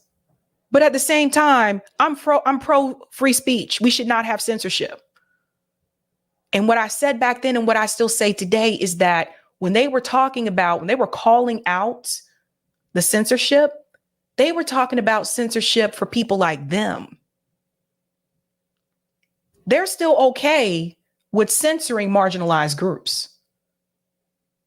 Don't forget that. You got to remember where Elon Musk came from. We'll get into that as well. Well, they generally characterize it as sort of a free Palestine movement.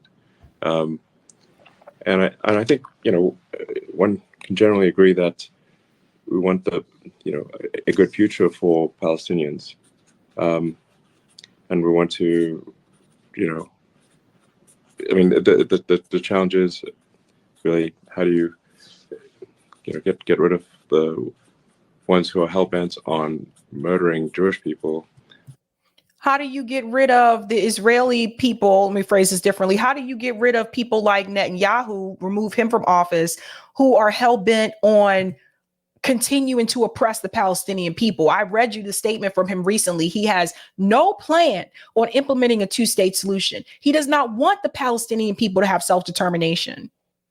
He doesn't want them to have it.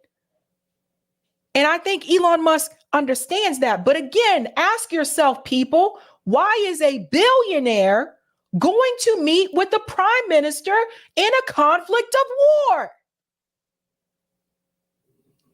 It makes sense for the president to do it. It makes sense for other prime ministers to do it. It does not make sense for someone who is not in a political office, someone who is a freaking billionaire, to go meet with the prime minister during conflict of war unless there's something in it for him. And I said the same thing when Sean Penn went to go meet with Zelensky. There was something in it for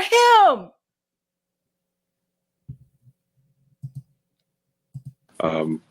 Well, minimizing civilian casualties and then ultimately stopping the sort of propaganda that is convincing people to engage in murder. So that at the end of the day, that's really essential, is to figure out, okay, how are they being trained to have these, to believe that murdering and having joy at the death of civilians is a good thing? How is the IDF being trained to believe that murdering Palestinian people and enjoying that is a good thing?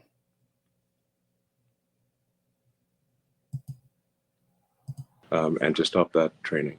it's important to pair firmness in taking out the terrorists, those who wish or intent on murder, and then at the same time to then help those who remain, which is also what happened in Germany and Japan. Exactly right.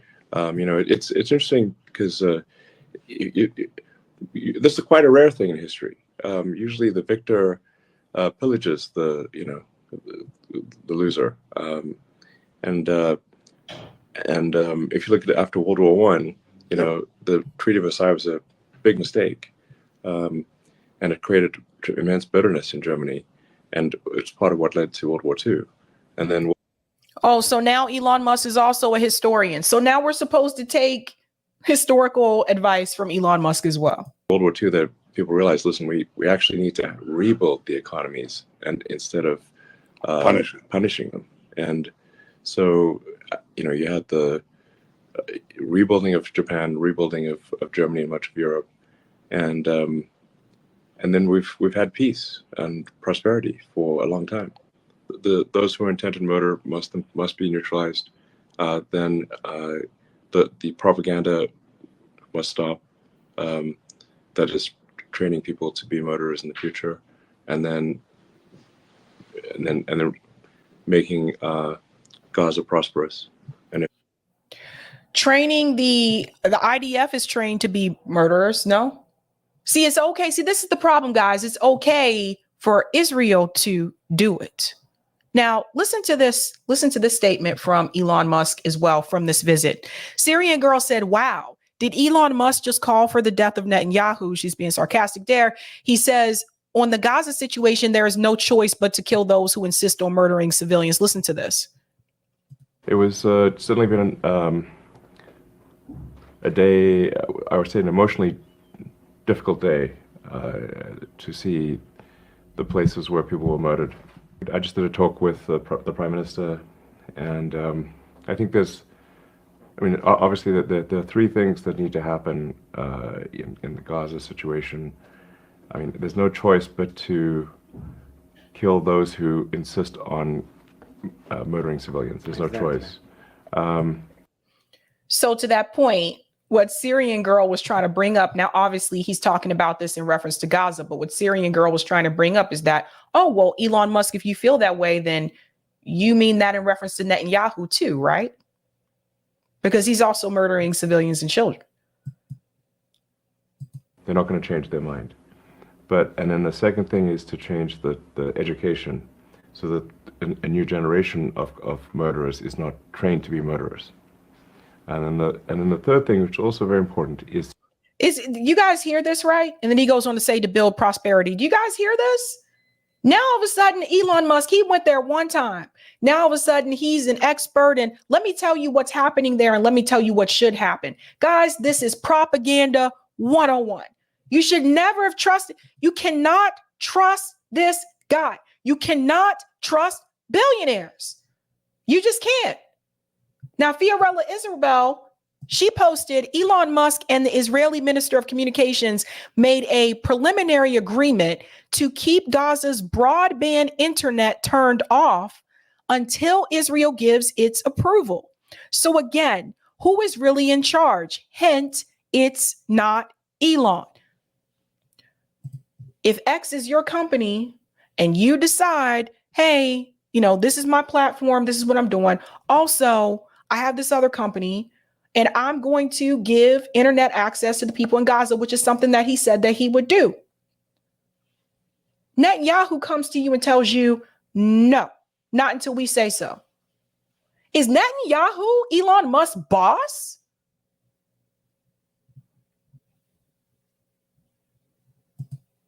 This is the problem, guys. This is the problem. Fiorella got it. It's not Elon. Who's in charge of this stuff? She goes on to say Netanyahu and Elon Musk met and Bibi labeled Hamas Nazis and a death cult. Listen to this video yourself.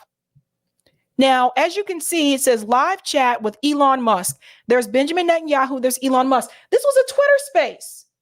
Why is a billionaire hosting a Twitter space with the prime minister who is currently at war? Where is the federal government? How is this okay?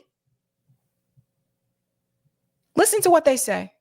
Okay, how are they being trained to have these, to believe that murdering and having joy at the death of civilians is a good thing, and to stop that training? Well, I think you hit the nail on the head, because we have first a mission to destroy Hamas. Nothing's going to stop that, because if you want peace, destroy Hamas. If you want security, destroy Hamas. If you want peace, if you want security, you stop oppressing the Palestinian people, you stop occupying them, and you stop kicking people out of their homes in the West Bank. This is very simple. There's one person, there's one entity that is in power here. We got to stop letting people like Elon Musk, who everybody cheered on for the longest fucking time, and I continue to say he's a billionaire. We got to stop letting people like him propagandize us. Because the thing is like, you always have to ask yourself, who is in power at this point in time? Who's causing all the division? Who's causing all the conflict? Who's pulling people out of their homes? Who's bombing Lebanon and Syria, by the way, which they don't want to mention that part. It's very simple. So now you have the prime minister of the state of Israel. He is on a freaking Twitter space with the guy who owns the fucking platform. Do people not see a problem with this? If Elon Musk is not going to entertain hosting Palestinians as well in this particular space, in this platform, this is a problem. better life for the Palestinians in Gaza who've been hijacked by Hamas, destroy Hamas. All of that is a precursor to the question that you asked. You first have to get rid of the poisonous regime, as you did in Germany, as you did in Japan, in World War II. These were two. There's no choice. There's no choice. So that's a prerequisite. Yes. Some would say that Netanyahu, you're the poisonous regime. Some would say that you're the poison. You got to remember, even some of Netanyahu's own civilians are protesting against him, are protesting against him. But then look at what happened. I mean, what you had in Germany was denazification, and what you had in Japan under Douglas MacArthur was a cultural reformation. And Japan that you visit today is so different from Japan of the 1930s. Yeah. Germany that you visit today is so different from Germany of the 1930s. Well, is that possible in the Arab world? And I categorically say, of course it is, because we've seen it already in two places. We've seen it in the Gulf states, and we see that when you visit Dubai or when you visit Abu Dhabi, or when you visit Bahrain, you see something entirely different. Sure. There was, in fact, a cultural change there. And let me say that that same thing is, in my opinion, happening to a considerable extent in Saudi Arabia. The de-radicalization of these Muslim countries, these Arab countries, some of it already took place, some of it is taking place. Yeah. But there's another country with a substantial Arab minority where that is already taken place, and that's called Israel. Yeah. 20% of our citizens are Arabs, most of them Muslim. Right. 20%. Wow. He says this as though the Arab population is the majority. And he just told you 20%. They serve on, in high places in the academy, in the Supreme Court, in the Knesset, and so on. And I'm not saying that there isn't some radicalism there, but mostly there isn't. Right. And in fact, they're integrated into the society. So we have to do the same thing. We have to demilitarize Gaza after the destruction of Hamas. You hear what he's saying, right? So listen to this, guys. He said that they have to demilitarize Gaza. After they root out Hamas, they have to demilitarize them. That's like the police coming to us and saying, give us your guns, and we give them our guns, but the police still got guns. How would you feel? Would you feel safe? Would you feel safe knowing that law enforcement has guns, but the American people aren't allowed to be gun owners anymore? They take your guns, but they keep theirs. And we have to de-radicalize Gaza, and that will take some time, especially work on the mosques and on the schools. That's where children are, imbibe their values. Yeah. And then we have to also rebuild Gaza, and I hope to have our Arab friends help in that context. Yeah. So you hear that? He said we have to de-radicalize them. See, they're still trying to control the Palestinian people. This is what I was referring to. But here's the thing. Elon Musk, I'm pretty sure he's seen this stuff. I know he has seen this stuff. I really do think, like I said before, I really do think that Elon Musk, at the bottom line, this comes down to money.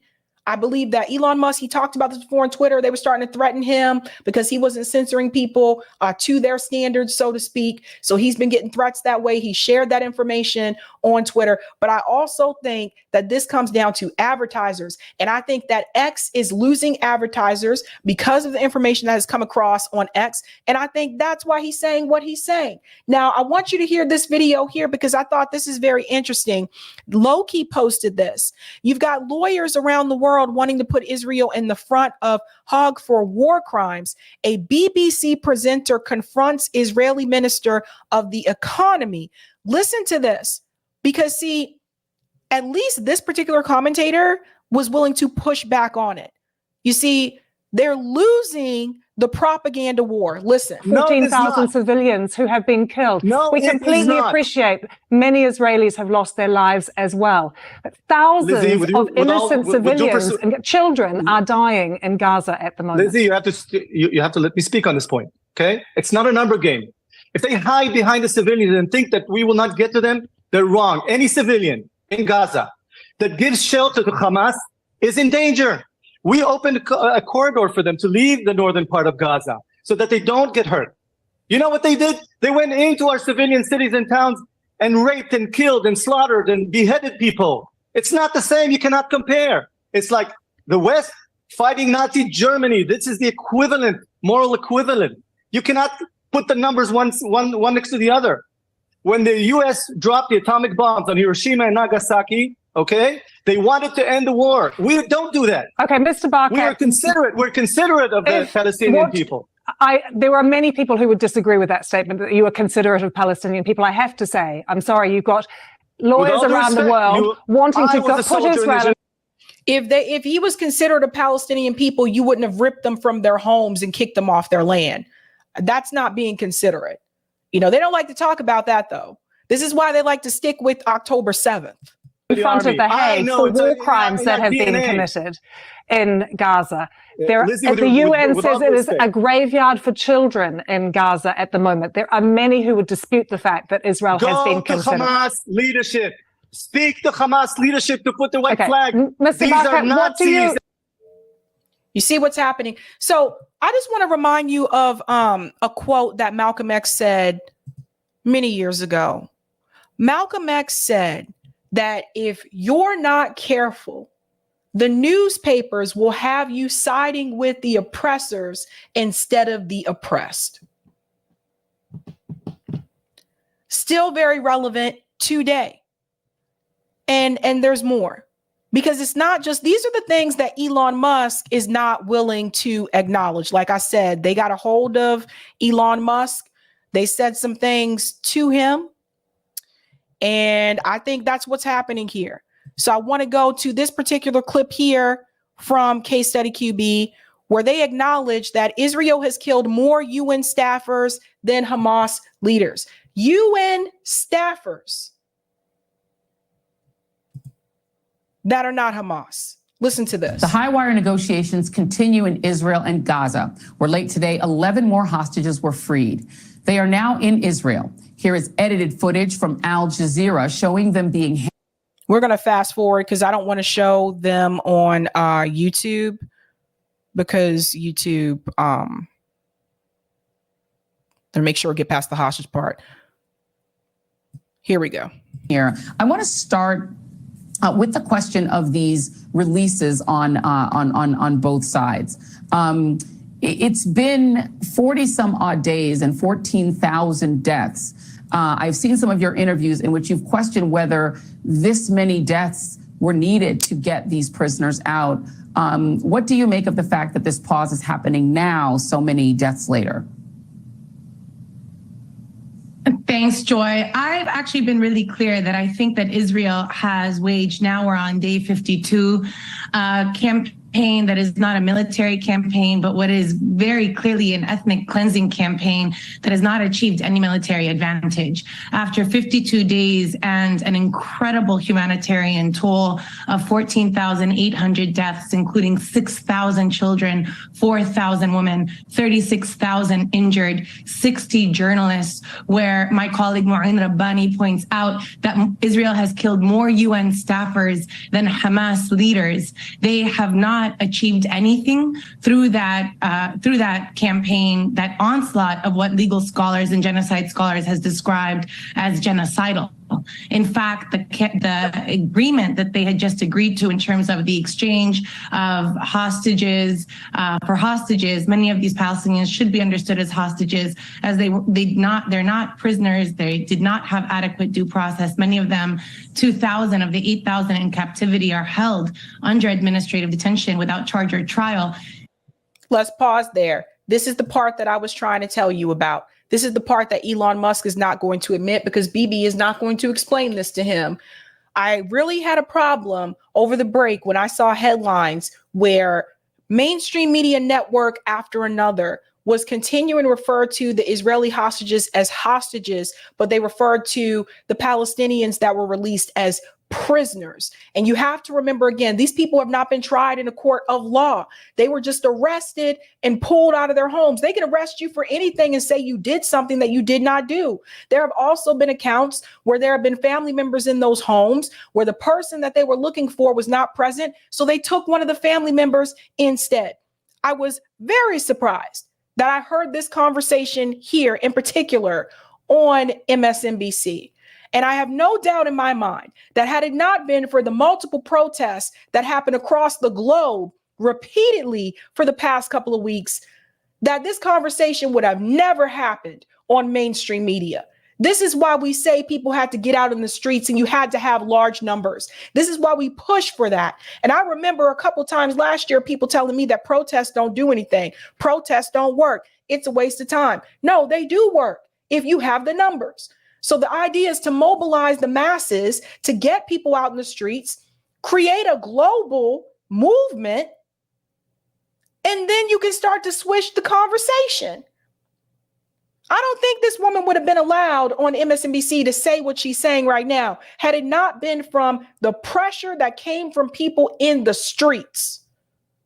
The pressure from the streets put the pressure on the politicians. It puts the pressure on mainstream media.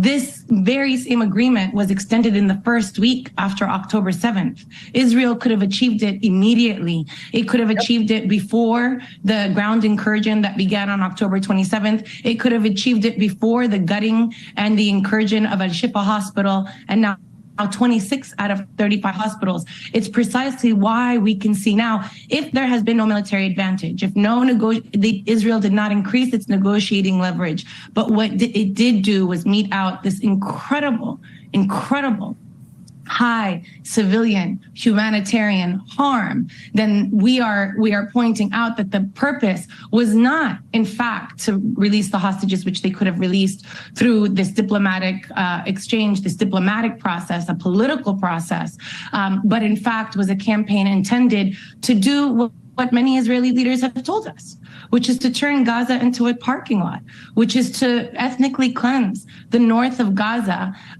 below the Wadi Gaza line. Now 1.7 million Palestinians, or 70% of the population, has been displaced. And former Justice Minister Ayelet Shaked says that they won't return, but that they should be distributed as refugees across the world. This is why we're saying now it's not enough that we just focus on the refugees. because even those Palestinians that have been returned into the general population can be rearrested under a military occupation where there is no due process or oversight, what is an apartheid regime, and that Israel must be held to account for this amount of destruction that it caused. We cannot turn our eye or attention away from it. So that piece there is very important, right? They still don't have the right to return. We have to be very aware of that. Now, again, that's something that Elon Musk should have pointed out, correct? No, but he doesn't. How about this? This quick interview here from Chuck Modi with Cynthia Nixon. Now, for those who don't know, Cynthia Nixon, she was played Miranda on Sex and the City. She is actually taking part of a hunger strike right now in DC about this particular issue. Listen to what she said. We just had a press conference where we explained who we are and why we're here, because we have almost 15,000 civilians killed in just 7 weeks, 70% of whom are children and women. And to put that in some kind of perspective, that's more civilians than were killed in 20 years of war in Afghanistan by the U.S. and U.S. allies. Did you hear that part there about Afghanistan? This part's important when you compare the numbers. That's more civilians than were killed in 20 years of war in Afghanistan by the U.S. and U.S. allies. More civilians than were killed in Afghanistan by the U.S. and U.S. allies. That's where we're at right now. That's perspective. Yeah. Wow. The deaths that we have seen are largely due to the bombs, but so many Palestinians now are on the verge of starvation. Only 7% of the nutrition they need is being let in on a daily basis. So we are here hunger striking just to sort of mirror to Biden the kind of deprivation that is happening in Gaza and how he has it within his power to make a ceasefire happen and to allow humanitarian aid in. Is there anything else you'd like to add? You know, the Palestinian cause has been, I think, one that so many people have looked away from for so long. And what's happening now is horrifying, but at least it is making it impossible for people to look away anymore. Thank you so much. Thank you.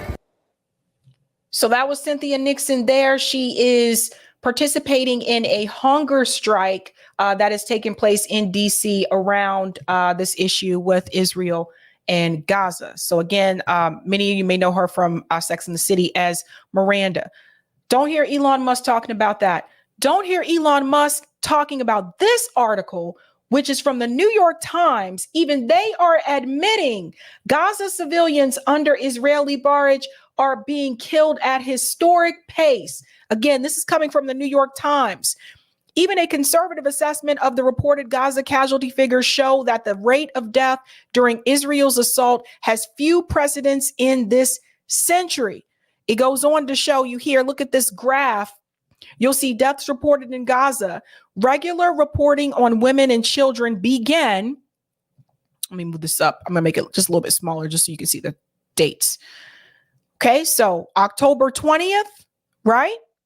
And then you'll just see the numbers increase over time. This is just women and children.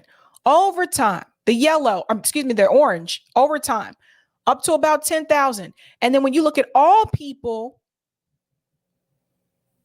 just above 14,000.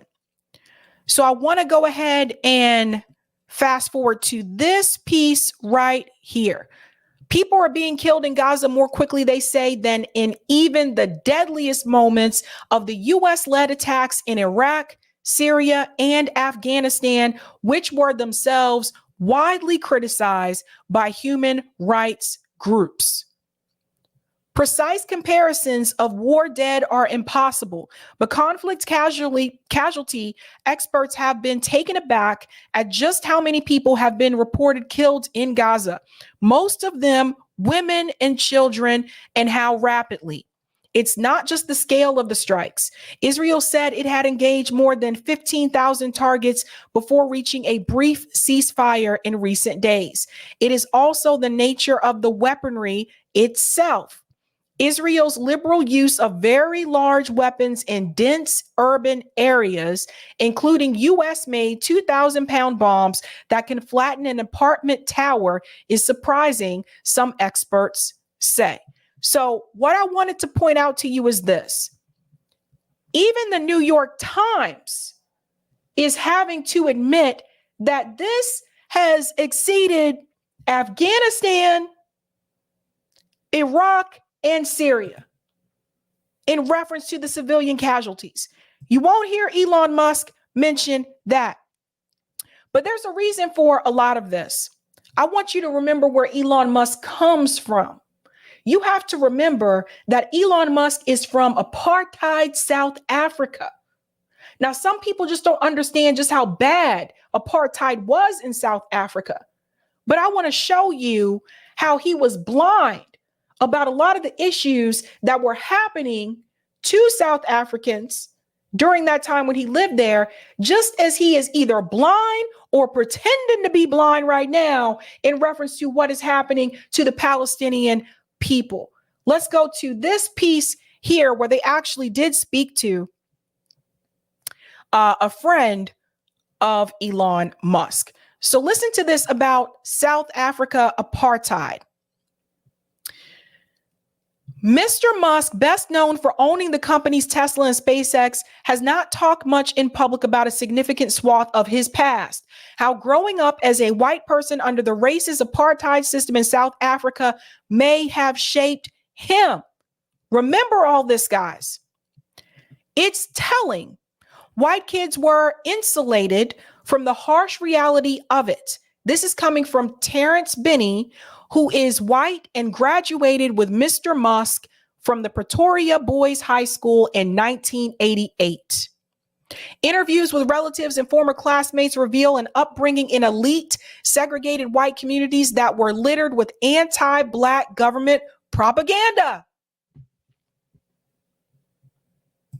And here he is, pushing forth this time anti-Palestinian propaganda, falling for it again, and detached from the atrocities that white political leaders inflicted on the Black majority. And he's doing it again. Mr. Musk, 50, grew up in the economic hub of Johannesburg, the executive capital of Pretoria, and the coastal city of Durban. His suburban communities were largely shrouded in misinformation. Newspapers sometimes arrived on doorsteps with whole sections blacked out, and nightly news bulletins ended with the national anthem and an image of the national flag flapping as the names of white young men who were killed fighting for the government scrolled on the screen. We were really clueless as white South African teenagers, really clueless, says Melanie Cheery, who's also a classmate of Mr. Musk during the 2 years he spent at Bryanston High School in the northern suburbs of Johannesburg, where Black people were rarely seen other than in service of white families living in palatial homes. Mr. Musk left South Africa shortly after graduation at 17 to go to college in Canada, barely ever looking back. He did not respond to emails requesting comment about his childhood. So I'm pointing this out to you because of this. Once again, Elon Musk is doing the same thing.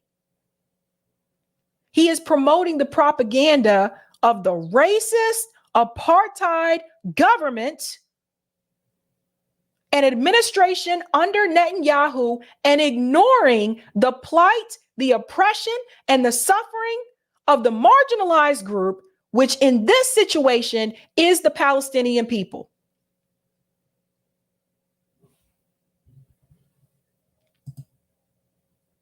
Sometimes you don't have to look too far to see why people have the views that they have and why they have the actions that they have.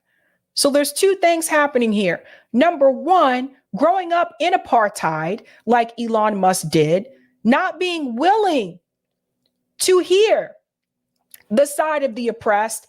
And two, I firmly believe that advertisers have pulled out of X, just as donors have pulled their donations from universities. that have had these protests.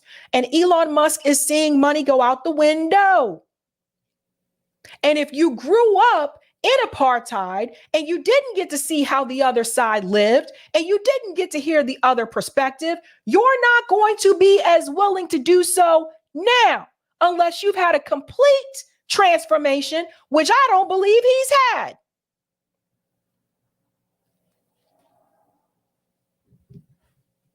So think about it. All these people, Elon Musk, David Sachs, Bill Ackman, RFK Jr., all these people are in the same damn club.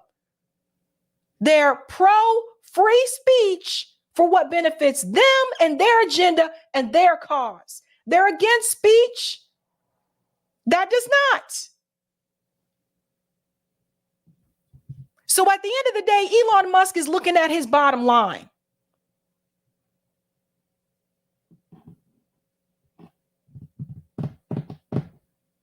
I got to tell you guys, I told you, do not trust billionaires. You can't trust them. You can be nice and be a billionaire, but never forget, they got there by exploiting people. Tesla employees have complained about the way that they've been treated at the company. Elon Musk won't even let them unionize at Tesla. This is not a great person. Let's go to some of the comments here. Fuck the billionaires. I'm telling you, fuck them. You cannot trust these people. Mad Crab says there's tapes on him. Could be. Tia says, okay, so go and visit Gaza now, Musk. Get both sides of the story. Thank you, baby Ethernet. Elon, why are you there? Narcissist MSM shill. Mr. Positivity, Sabby, I shared the list you gave us the other night. 4 million to Biden alone from Israel. Yeah, the open secrets. Yep. Where he says Bibi's popularity is really, really low right now. Thank you. Sparky says, hey, Sabby. Hello, Sparky. Spark Joy says, Brother Malcolm was always pro-Palestinian. That's right. And thank you for the super chat, Sparky, as well. Israel's best bet is to blame it all on Bibi and, if possible, convict him of crimes against humanity, then learn to get along with others. We need to think about this for a second. If Russia was doing what the state of Israel is doing to the Palestinian people, the U.S. government would have highly condemned it from day one.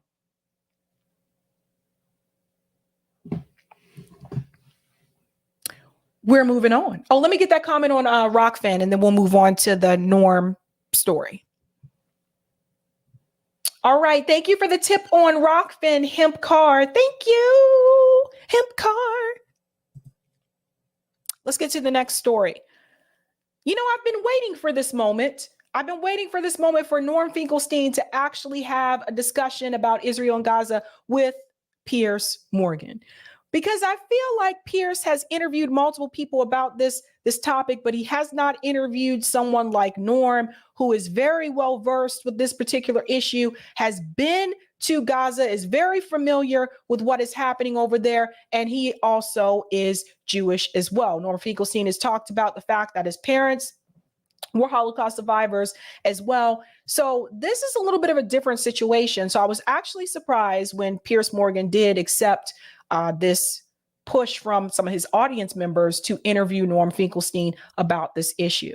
So I want to go ahead and jump into this discussion here. If you have not seen this, this is very good. I was waiting to get back from break to cover this. Definitely check this out. I wish this interview was longer. It's 27 minutes. I'm not sure why, but I do wish it was longer here. As you can see, Norm is already heated. Let's jump into it. Based on what happened that day, we know the attacks began at 6:30 in the morning. We know that at 11:18 a.m., Israel confirmed, as you say, 40 dead, 700 injured. At 11:35, Benjamin Netanyahu said, we are at war. At 12:30 that day at lunchtime, I tweeted horrifying and appalling scenes from Israel. This murderous, indiscriminate Hamas terror attack on Israeli people is shameful and indefensible. By 4:17, Israel said 100 were dead at least, 985 wounded. Civilian hostages have been taken. At 4 o'clock, a little later than that, around the same time, footage is released of the attack reporting that 3,000 bombs and firearms have been fired off by Hamas. Civilians have been killed, and so on. And yet at 6:30, and then again at 9:16, you were retweeting your initial Substack, and you then added at 9:16 that you felt the hostage situation was crocodile tears. So I would take issue with your statement that you thought it was only after 2 or 3 days that anyone had a clue about the scale of what had happened here. It was very obvious during that Saturday about the mounting scale of horror. And I just don't understand why someone as scholarly as you, as expert in this region, in this conflict as you are, why your response would be that for several days, one of glorifying in the in what you called heroic resistance, whereas mine, and I've always tried to be fair-minded about this conflict and reported it for CNN and tried to be fair and accurate as and when I've seen it. No, you haven't been fair. I'm sorry, but he hasn't been fair and accurate. He has not. At midday that day, I'm talking about a murderous, indiscriminate terror attack and horrifying and appalling scenes. I just don't believe that you weren't aware, with great respect, about the scale of what was going on. Okay, Piers, let me begin by saying I want to have a civil conversation, and I'm going to do my darndest to remain faithful to the facts and faithful to truth. I'll do my darndest not to exaggerate. The first thing I have to say is I don't tweet. I've never been on Twitter. I have 3 young tech people who I send statements to, and then they make the decision where to place it on Substack, on Twitter, and so forth. Okay. So he's referring to, just to give you a little bit of backstory, Piers Morgan is referring to the statement that Norm Finkelstein made. This was after, like, when Hamas said, like, they broke through the gate and that kind of stuff. He's referring to that particular statement, which Norm Finkelstein did, say that, oh, I didn't realize the numbers were what they said they were. But this is just Piers trying to do a gotcha on Norm Finkelstein, so he doesn't have to focus on the real issues of what's happening to the Palestinian people, which they get to later. Just want to clear that up. I made one statement on the first day on the basis of the information that was available to me. The information was 50 people had been killed. Now, my memory is, but I won't claim my memory is infallible, the numbers didn't start to grow until the next day. That's not true. As the numbers, okay. It's just not true. Piers. Well, Professor, with respect. Okay, I'm not going to. It's not true. Piers. Yeah, but you have to listen to what I say. But you want me to believe you when you say you weren't aware of the scale of this for several days. I find that I'm incredulous that you want me to believe that. Okay, Piers, I'm not going to force you to believe it, and I'm not going to even try to impose my will. I'm simply saying, as a factual matter, speaking for myself, I was not aware that the numbers had been beyond 50 when I made that statement. I will further state that, to my knowledge, I could be mistaken, that I did not make another statement until the numbers started to grow. And I admit, I have said to you, it was a moral quandary for me. And I said in many interviews that it was for me a very burdened moment because I wasn't entirely confident in my moral judgment.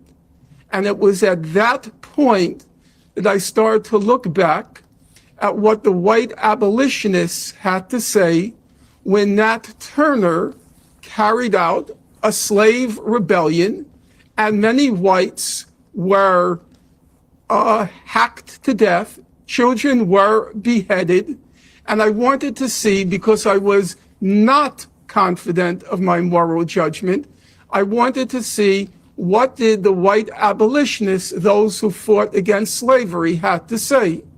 And I looked at what William Lloyd Garrison, probably the most famous of the white abolitionists, and he said, horrible things happened during Nat Turner's rebellion, but if you read his statement, he wouldn't condemn Nat Turner or Nat Turner's All right, well, let me ask you. Confederates. Okay, so let me ask you. Let me ask you. Okay, listen, I've heard you say this before, that analogy. That's fine. But let me ask you, given you now know the scale of what happened, given you know 1,200 people were killed, including 800 or so completely innocent civilians. We know that children were killed, that grandmothers were killed, and their deaths FaceTime to their families. We know that over 200 people were kidnapped and taken. It's interesting when he describes what happens on October 7th, because he makes these statements by saying that children were killed, women were killed, grandparents were killed, etc. But he says this as though this has never happened to the Palestinian people. You know, he says this is not the first time that Israel has bombed Gaza. This is not the first time. So we've seen this happening for years. This is not the first time. Look, by the way, Hamas is not in the West Bank. So what's the excuse for them harming people in the West Bank? They're not in Lebanon. They're not in Syria. What's the excuse for them harming people in Lebanon and Syria? Come on, guys. Are we really going to fall for this again? Are we really going to fall for the propaganda? Like when our government told us that Saddam Hussein had weapons of mass destruction, only to come to find out there were no weapons of mass destruction. We can't keep falling for this. But notice he won't mention that. That's important. Hostage. Given you know the full scale of this attack, I've asked a lot of guests these two questions, and I'd be curious about your answer. One, would you categorize it as a terror attack? And secondly, would you condemn Hamas for what they did? My view is as follows. Number one, as far as the evidence shows now, atrocities occurred on October 7th. The magnitude of the atrocities and the types of atrocities, for example, were children beheaded, were women raped. That remains, so far as I can tell from the evidence, an open question. However, that there were atrocities that occurred, my answer is yes. Number two, that's a factual question. Then there's well, the question was question. it a terror attack? Yeah. Well, atrocities, it seems to me, denotes a terror attack. Okay, thank you. That's what atrocities are. Thank you. Okay. So, number two, that's the factual question. And then there is the legal question.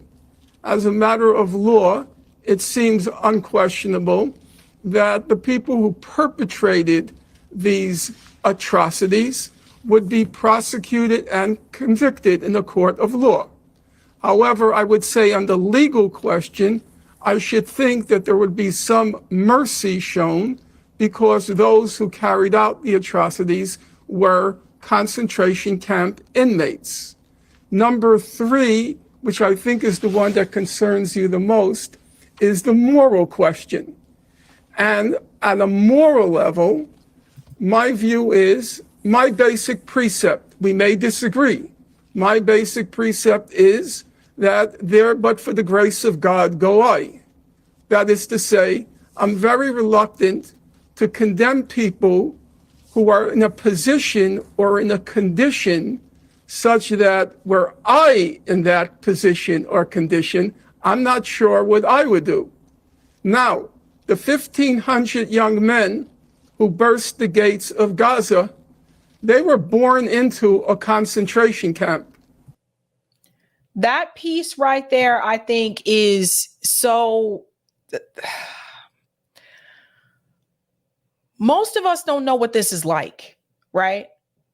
Like, I wasn't born in a concentration camp. Like, most of us don't know what this is like. But think about what he just said. They were born imprisoned. They were born imprisoned. Imagine if you couldn't leave your town. I don't know where all you guys live, but imagine if you couldn't leave your town. You were born, and you're a kid, and you're like, Mommy, can we go to to Disney World? Can we go to such and such? Can we go to, no, we can't leave the gates. We can't leave this town. Imagine that. I want you to try to put yourself in their shoes. And now pretend you're a parent and try to explain to your kid why you guys can't leave these gates. Why you're fenced in like some caged animal. So imagine what it must feel like to be born imprisoned. And your only crime is just the fact that you were Palestinian. They lived for 2 decades in a concentration camp. They had no past. They had no present. They had no future. They had no jobs. Half of them, according to humanitarian organizations, suffered from what's called severe food insecurity. And then on top of that, as I'm sure you know, Piers, because you keep up with the news, periodically Israel goes into Gaza and it mows the lawn. And you know what mows the lawn means. It means. And where's that outrage from people like Piers Morgan when Israel does that? Where's that outrage from people, you know, like the other commentators on mainstream media? Where's that outrage from them when the state of Israel goes into Gaza and does that, when they mow the lawn? No outrage. You don't even hear about it. They pretend like it's not even happening. Again, they have continued to dehumanize the Palestinian people. When you dehumanize people, you make them feel as though they don't have value.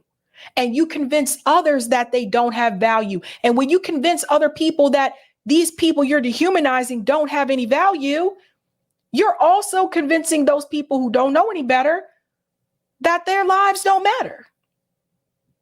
That it doesn't matter if they're killed. It doesn't matter if Palestinian women and children are killed. You're convincing those people that it does not matter, that it's a necessary task that needs to happen, because you've already convinced people that they're not worth anything. And this has happened to other groups, not just them, obviously. It's happened to African Americans in this country. It's a high-tech massacre in Gaza. In 2008-9, Operation Cast Lead. 2012, Operation Pillar of Defense. 2014, Operation Protective Edge. And in each of these high-tech massacres visited the people of Gaza, in some cases hundreds, in some cases thousands of Palestinians are killed. Okay, and let me ask you. In fact, just in let me ask you on that point. In light of, and I on want that to point, finish your. See, this is where he's going to interrupt. We're going to come back, okay? We're going to come back here, but I want to show you something, because someone sent this to me the other day, and I want to show you why Piers Morgan has the talking points that he has, because again, I think it's important that we follow the money. So watch this or not watch this, but I want you to see this. This is very quick. You got to ask where the money's coming from. This is from Loki. Loki's also really good on this issue. I'm not sure if everyone's familiar with him. He's also a rapper, but he's an activist. Piers Morgan presents a strongly pro-Israel slant on Rupert Murdoch's Talk TV. So that is what this is. Talk TV, that is owned by Rupert Murdoch. Let's continue. Murdoch has funded the Jerusalem Foundation, which builds inside illegal Israeli settlements. I'm going to repeat this again. Murdoch has funded the Jerusalem Foundation, which builds inside illegal Israeli settlements.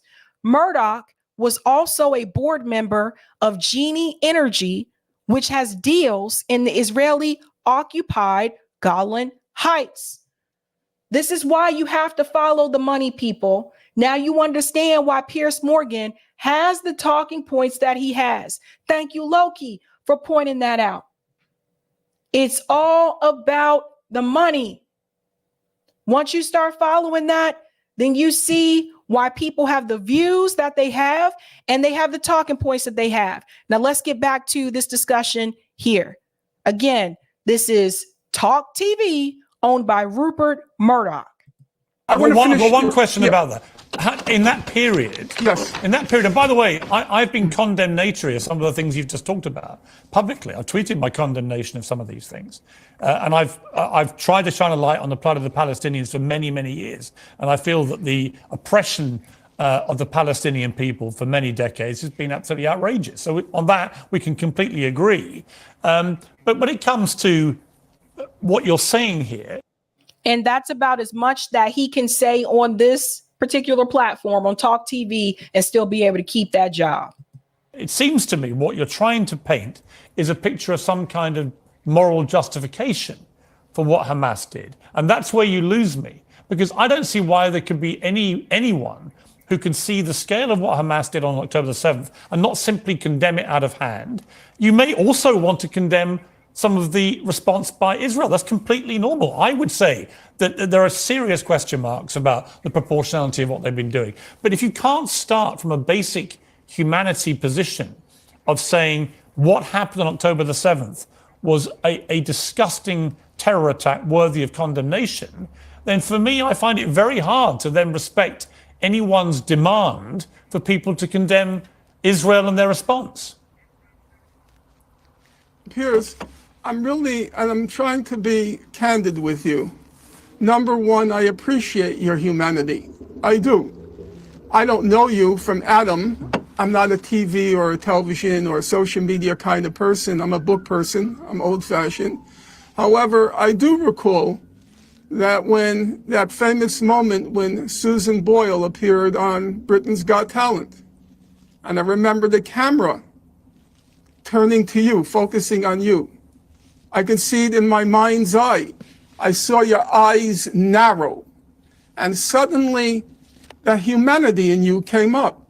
Here is this obscure woman whose talent had gone unrecognized. And if I can speak to that same program, for me, the most poignant moment, the one I carry with me since that moment, was when Simon Cowell asked Susan Boyle, well, why haven't you been discovered yet? And she replied, because I haven't been given a chance. And that's how I feel about the people of Gaza. That's how I feel about those young men in Gaza. They haven't been given a chance. Very important to know. You ask me why I won't condemn them. Because those young men were born into a concentration camp. They were born into among the most dense populated places on God's earth. Half of the population of Gaza is children. 70% are refugees who were expelled from Israel in 1948 and their descendants. 70% of those of Gaza's youth have no jobs, no future, no nothing. They are Susan Boyle times 10,000. And when you rob people of when you rob people the tools that they need to succeed and thrive, what do you expect the people to do? You rob them of a decent education. You rob them of jobs, like you said, being unemployed. You rob them of any type of dignity that they can have. What do you think the people are going to do? You got to remember, while people are struggling and suffering in Gaza, Israel has all the resources and things that they need. College is free. Healthcare is free. Everybody has it. Everybody has it.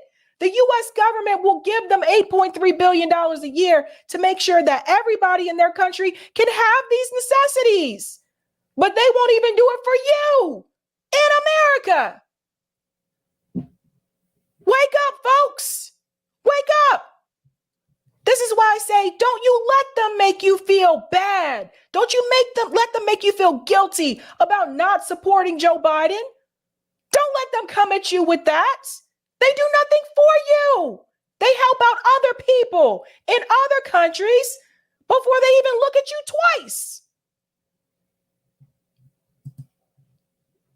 Never given a chance. And as things looked the night before October 7th, when the question of Gaza was disappearing from the public stage, I will admit to you, Piers, I myself had given up on Gaza. In 2020, I decided it's hopeless, it's pointless. I only have a finite number of years left in my life, and it's time for me to move on.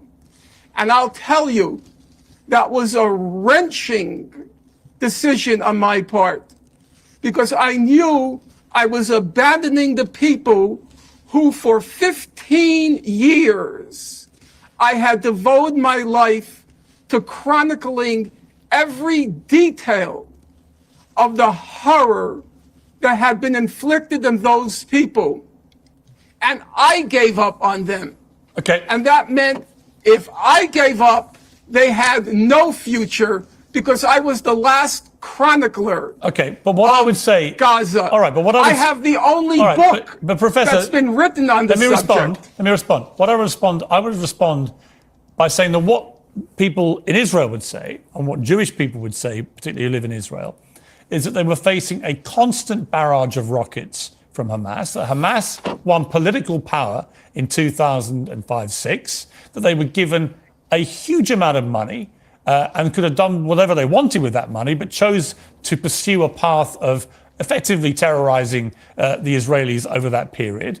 And the Israelis, you're right, they responded they have a far superior military, and they responded in the way that they did. And this cycle has been going on in repeat and repeat and repeat. But where you and Let's pause here about the amount of money that was given to them. Guys, I want you to think about something. These people were driven into basically a ghetto. Okay? So you can't rip people from their land and their home and fence them in, throw some money at them and say, do something with that, when you are not permitting these people to even be able to return to the land they came from. When you're still occupying the people, what good is all this money going to do that you're giving them if you're still fencing me in, okay? You're still fencing me in. Think about it, people. There was a song called Don't Fence Me In. So don't fence me in. What does that matter? What does it matter? They give you all this money and say, build something, develop this area, this ghetto that we pushed you into, but you can't leave. You're a prisoner. You're trapped. I differ about this is that I think what happened on October the 7th was just on a different scale to anything we've seen, and the way it was carried out. And I just don't think saying that people who have been oppressed, which they undoubtedly were for many years, that justifies them committing that act of terror. But let's take a break. Let's come back after the break and discuss this more. Okay, so they go on break and then they come back. Completely oblivious to the reality of what had happened here and the scale of it. But given you're not now oblivious to that, why have you not removed that Substack, given the language is so clearly offensive to people, and you based it, by your own words, on a false premise about what had happened? See how he's trying to focus on the article that was written by Norm Finkelstein, which they already touched on at the very beginning of the show. See how he's trying to do a gotcha moment with Norm Finkelstein. Here's the thing. I say if you've written something and you were incorrect about it, you don't delete it, right? Because what happens is then if you delete it, then people are like, oh, they deleted that article. It's guilty. No, but you can write another article if you want to correct yourself or whatever, but he shouldn't have to delete his work, right? So Piers is trying to bring the conversation back to this article, the Substack article that Norm Finkelstein wrote about October 7th, and he's trying to keep you there. He's trying to keep the audience right there so that you're not paying attention to the other issues that Norm is bringing up about the oppression. You know, Piers, that's a very good question. And this morning, when I was talking to some friends from the UK, I was warned you would ask that question. I'll honestly tell you, I never fear the truth. I don't. I feel the truth is a very powerful weapon on the side of the oppressed. I never fear it. Now I'm going to give you the answer. Again, you can or can't disagree with me or believe me. I was tempted to remove it. I was tempted to, quote unquote, protect myself. I didn't remove it because I thought that's intellectually dishonest. I wrote that statement. It's part of the historical record. It's part of the documentary record. And I shouldn't do what Stalin used to do. So when he published photographs of the Bolshevik Revolution, he would take Trotsky's picture out. Okay, but let me, and okay, that's let me, the okay. image. So you won't delete so it. That's the image that stuck to me. All right, you haven't got to delete it, but do you regret it? Do I regret what? Do you regret the contents of that Substack, given that you now know what really happened? Yes, if it can be misconstrued to mean that I wrote that with full knowledge of what happened, of course I regret it. Okay. However, it remains part of the record. And as a serious scholar, I'm not a great scholar, I'm not in the ranks of the great British historians, but I take scholarship seriously. I did not want to denature, to falsify, to misrepresent the documentary record. But let me ask you, and I will leave it there. Okay, that's fair. Listen, that's your decision. You are the son of two people who survived the Holocaust, who were both in concentration camps. You're a Jewish man, and you know how incendiary that Substack has proven to be with Jewish people around the world, many of whom have felt this is the nearest thing to the Holocaust of World War II that they've endured. What your parents went through, being revisited on them in these kibbutzes on October the 7th. Here comes the guilt. Now he's trying to guilt trip him. What do you feel about them? I mean, how would your parents have felt about you literally on the day that this happened, talking about heroic resistance, talking about that you will never begrudge the scenes, that the stars in heaven are looking kindly down, glory, glory, the souls of Gaza go marching on. How would your parents have felt about that, coming out of concentration camps, surviving the Holocaust of World War II? Well, first of all, anything I write, I have my parents looking at the screen behind me over my shoulders, in a metaphorical sense. I am very conscious every moment of my existence. Every moment of my existence goes back to the martyrdom of my family. So it's not as if suddenly you're posing a question to me that never occurred to me. Quite the contrary, I do need, even 30 years after their death, I need the moral validation that came from my parents' martyrdom and the extermination of their family. How would my parents have reacted? My guess is if on the first day they heard that inmates in a concentration camp burst its gates, I think my parents would be very pleased at that fact. As the events became clearer, My guess, but this is pure speculation, my guess is my parents would go out with their hearts, would go out to those who burst the gates of the concentration camp and whose lives were destroyed. Now, you will say to me, completely legitimately, you would say, well, what would your parents feel about the innocents who were slaughtered in the atrocities on that date? So I'm going to give you as close an answer as I could give, as I'm able to. So I don't think that Piers Morgan was expecting to hear that response from Norm, because I think that I feel like he tried to guilt trip him here, not being aware of what was coming. I once asked my late mother, I said to her, what was your feeling when you heard that the German cities were being terror bombed during World War II? The carpet bombing of the German cities targeting civilians. What was your feeling? And my mother's response to me was, quote, our feeling was, if we're going to die, we're going to take some of them with us. Now, that's not the most morally elevated statement. I agree.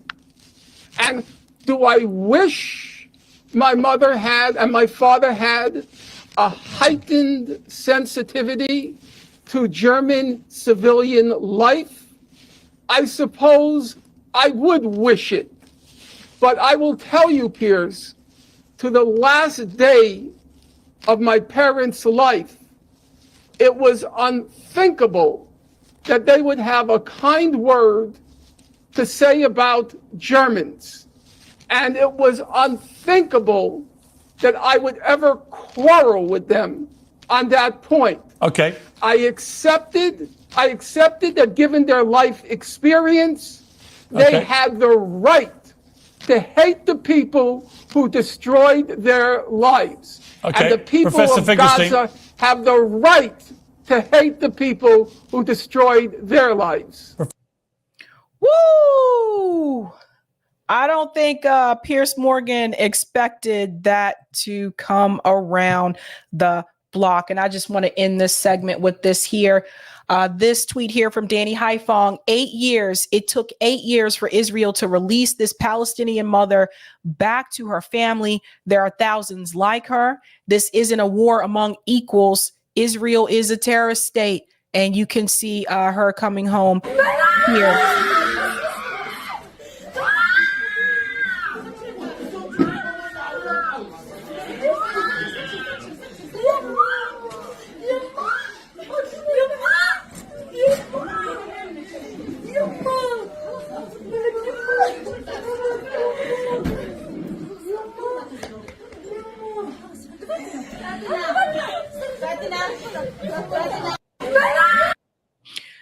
So yeah, it's something else. But again, I think at the end of the day, what you guys have to remember, and I hope I explained this with every story, is that again, if you look at where the funding is coming from, a lot of this makes sense. You'll understand why people are responding the way that they do, why they have the laws the way that they have them, and why even someone like Elon Musk is going to go over there to talk to Netanyahu. If you look at where the money's coming from, you understand why Piers Morgan has the talking points that he has on Talk TV. So we always have to take it back to that. We are going to do a call in tonight really quick. If you have not had a chance to do so, go ahead and smash that like button. I'm going to take a quick break. I'll be right back and we'll do call in. So I will see you over there. Yes, hit the like. All right. We've got, here, let me hit this here. All right. We are back at it after Sabrina and we all had a few days of a break there. She took some time off. We're back at it. Yeah, this is where we give Sabrina a little break before we jump into call-in. In fact, I can even put the call-in link in the chat. And Sabrina will be, what do you call it?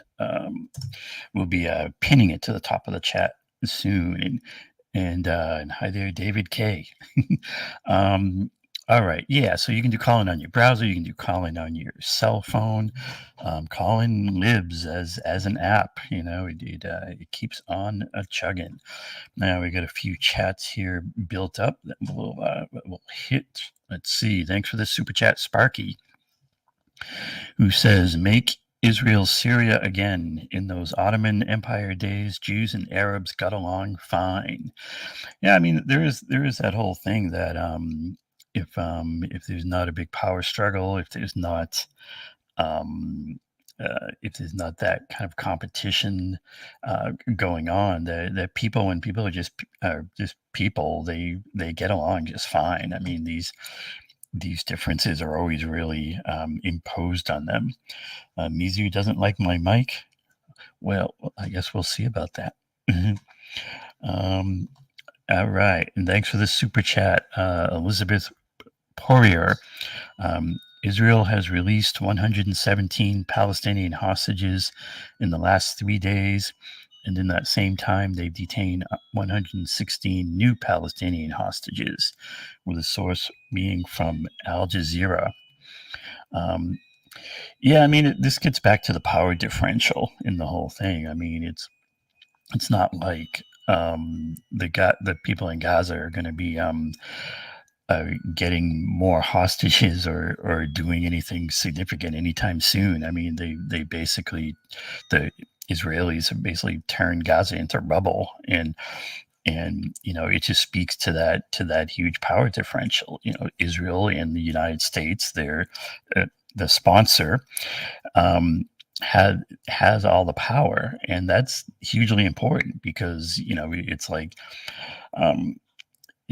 in a prison where you know, the warden and the prison guards have all the power, and if the prison isn't run well, you don't blame the prisoners, you know, you blame the warden. And if things aren't going well in Palestine, you got to blame the people with the power primarily, and that's, you know, that ain't the Palestinians. Thanks for this super chat from B. Thanks, Sabby, for keeping it 100. When you get fired up, you speak for all of us. We need your voice. Thanks for a great show, and thanks for that, B. And oh yeah, I saw this one go by too from Mad Crab Greg there. Quote, "Look at this thing you said online in 2023," and yeah, referencing that whole conversation, and you know, and like Sabby said during the clip, that Pierce Morgan was like desperately just always trying to bring the conversation back to October 7th with no context and nothing. You know, nothing before that. And of course, we've got 75 years of history before that. And these things need to be looked at in context with that a great professor and speaker like Norm Finkelstein brings to it. And yeah, towards the end there, JB Font, he said the mic drop from Norm Finkelstein, and Pierce Morgan tried to kind of get in there and interrupt him and kind of stop that from happening, but Norm powered through and just hit him with that ending, which was pretty based and pretty impressive. So yeah, I mean, one thing I wanted to say is that these conversations and all this stuff gets pretty heavy, and with just the devastation and just the brutality happening in our faces in Palestine. And I think part of what I hope can try to happen with these conversations, at least on the left, is to try to go from there to things that ways that it can change, to theories of change, how it could happen, how real change could happen, you know. And that's where, you know, I like to try to get into the stuff that I've been working on as a potential roadmap for change, for real democracy. I was joking during the show in the chat with Bad Cookies about MCDS. Now let's see if we can. And what does MCDS mean? And let me bring that up here. Here we go. So if you start with your browser and you go to 11, is this thing working? Wait, let me get in there. All right. And you go to 11demands.org. You come to MCDS, All right, bad cookies, listen up. This stands for money, corruption, demands, and solutions. And what I'm getting at is that we can't just have these conversations where it just where we only talk about the problems, where we're only basically enumerating the problems. That's crucial. That needs to happen. But then we need to go beyond that into what do we do about it? What do we make happen? How do we get to a better place? I mean, part of this is the idea of imagining a better world. I mean, what would a better world look like? And we really on the left need to be talking about that and painting a picture of that, because otherwise, like, why are people going to hang with us? I mean, why are they going to,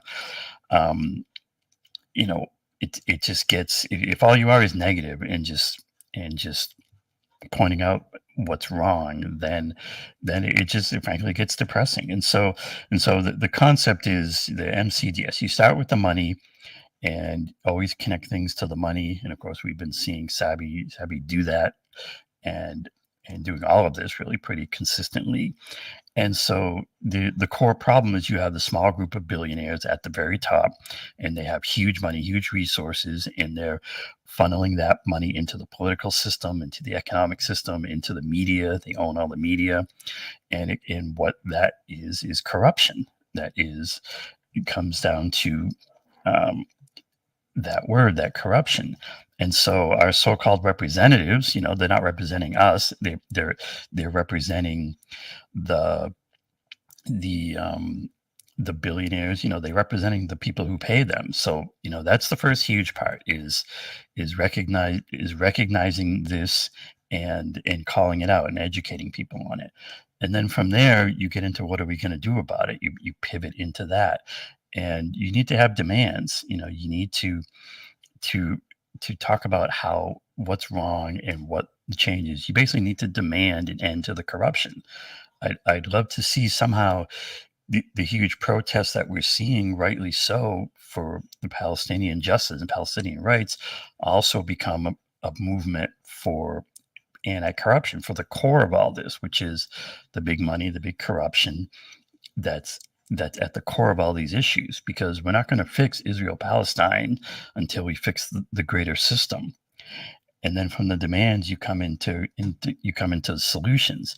And Dwayne put in the chat, we need workable solutions. And so if you're recognizing the corruption as this core issue, then the solution is the money. You've got to get the big money out, especially out of politics and government. And so we say solutions flowing from the demands of the solutions. And towards that, if you look in the 11 demand strategy, it's about constructing the list of demands and how you go about that. And as far as, the solutions, you make the solutions a big part of it. So that gets into those things like clean elections, public financing of campaigns, fixing what the Supreme Court does, the way the Supreme Court strikes down laws that would help these things. You need to have a constitutional amendment to prevent that, to say corporations are not people, money is not speech. And if you have that allows you to regulate campaign spending. You got to get at the corruption. You got to ban the revolving door politics. And transparency is another big one. You need radical transparency for everything happening in government.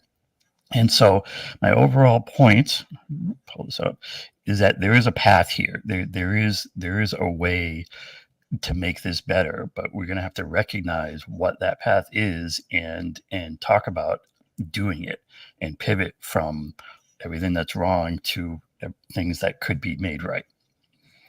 That's right. And you have to remember, guys, we didn't always have corporate money in electoral politics. Once upon a time, we did not have PACs and we did not have super PACs. So the same way those candidates won elections back then is the same way they can win those elections today. But we are going to head on that cookie's over. Still messing with me. Oh, now he remembers. Oh, okay. We're going to head on over to call in, guys. I know it's been a minute.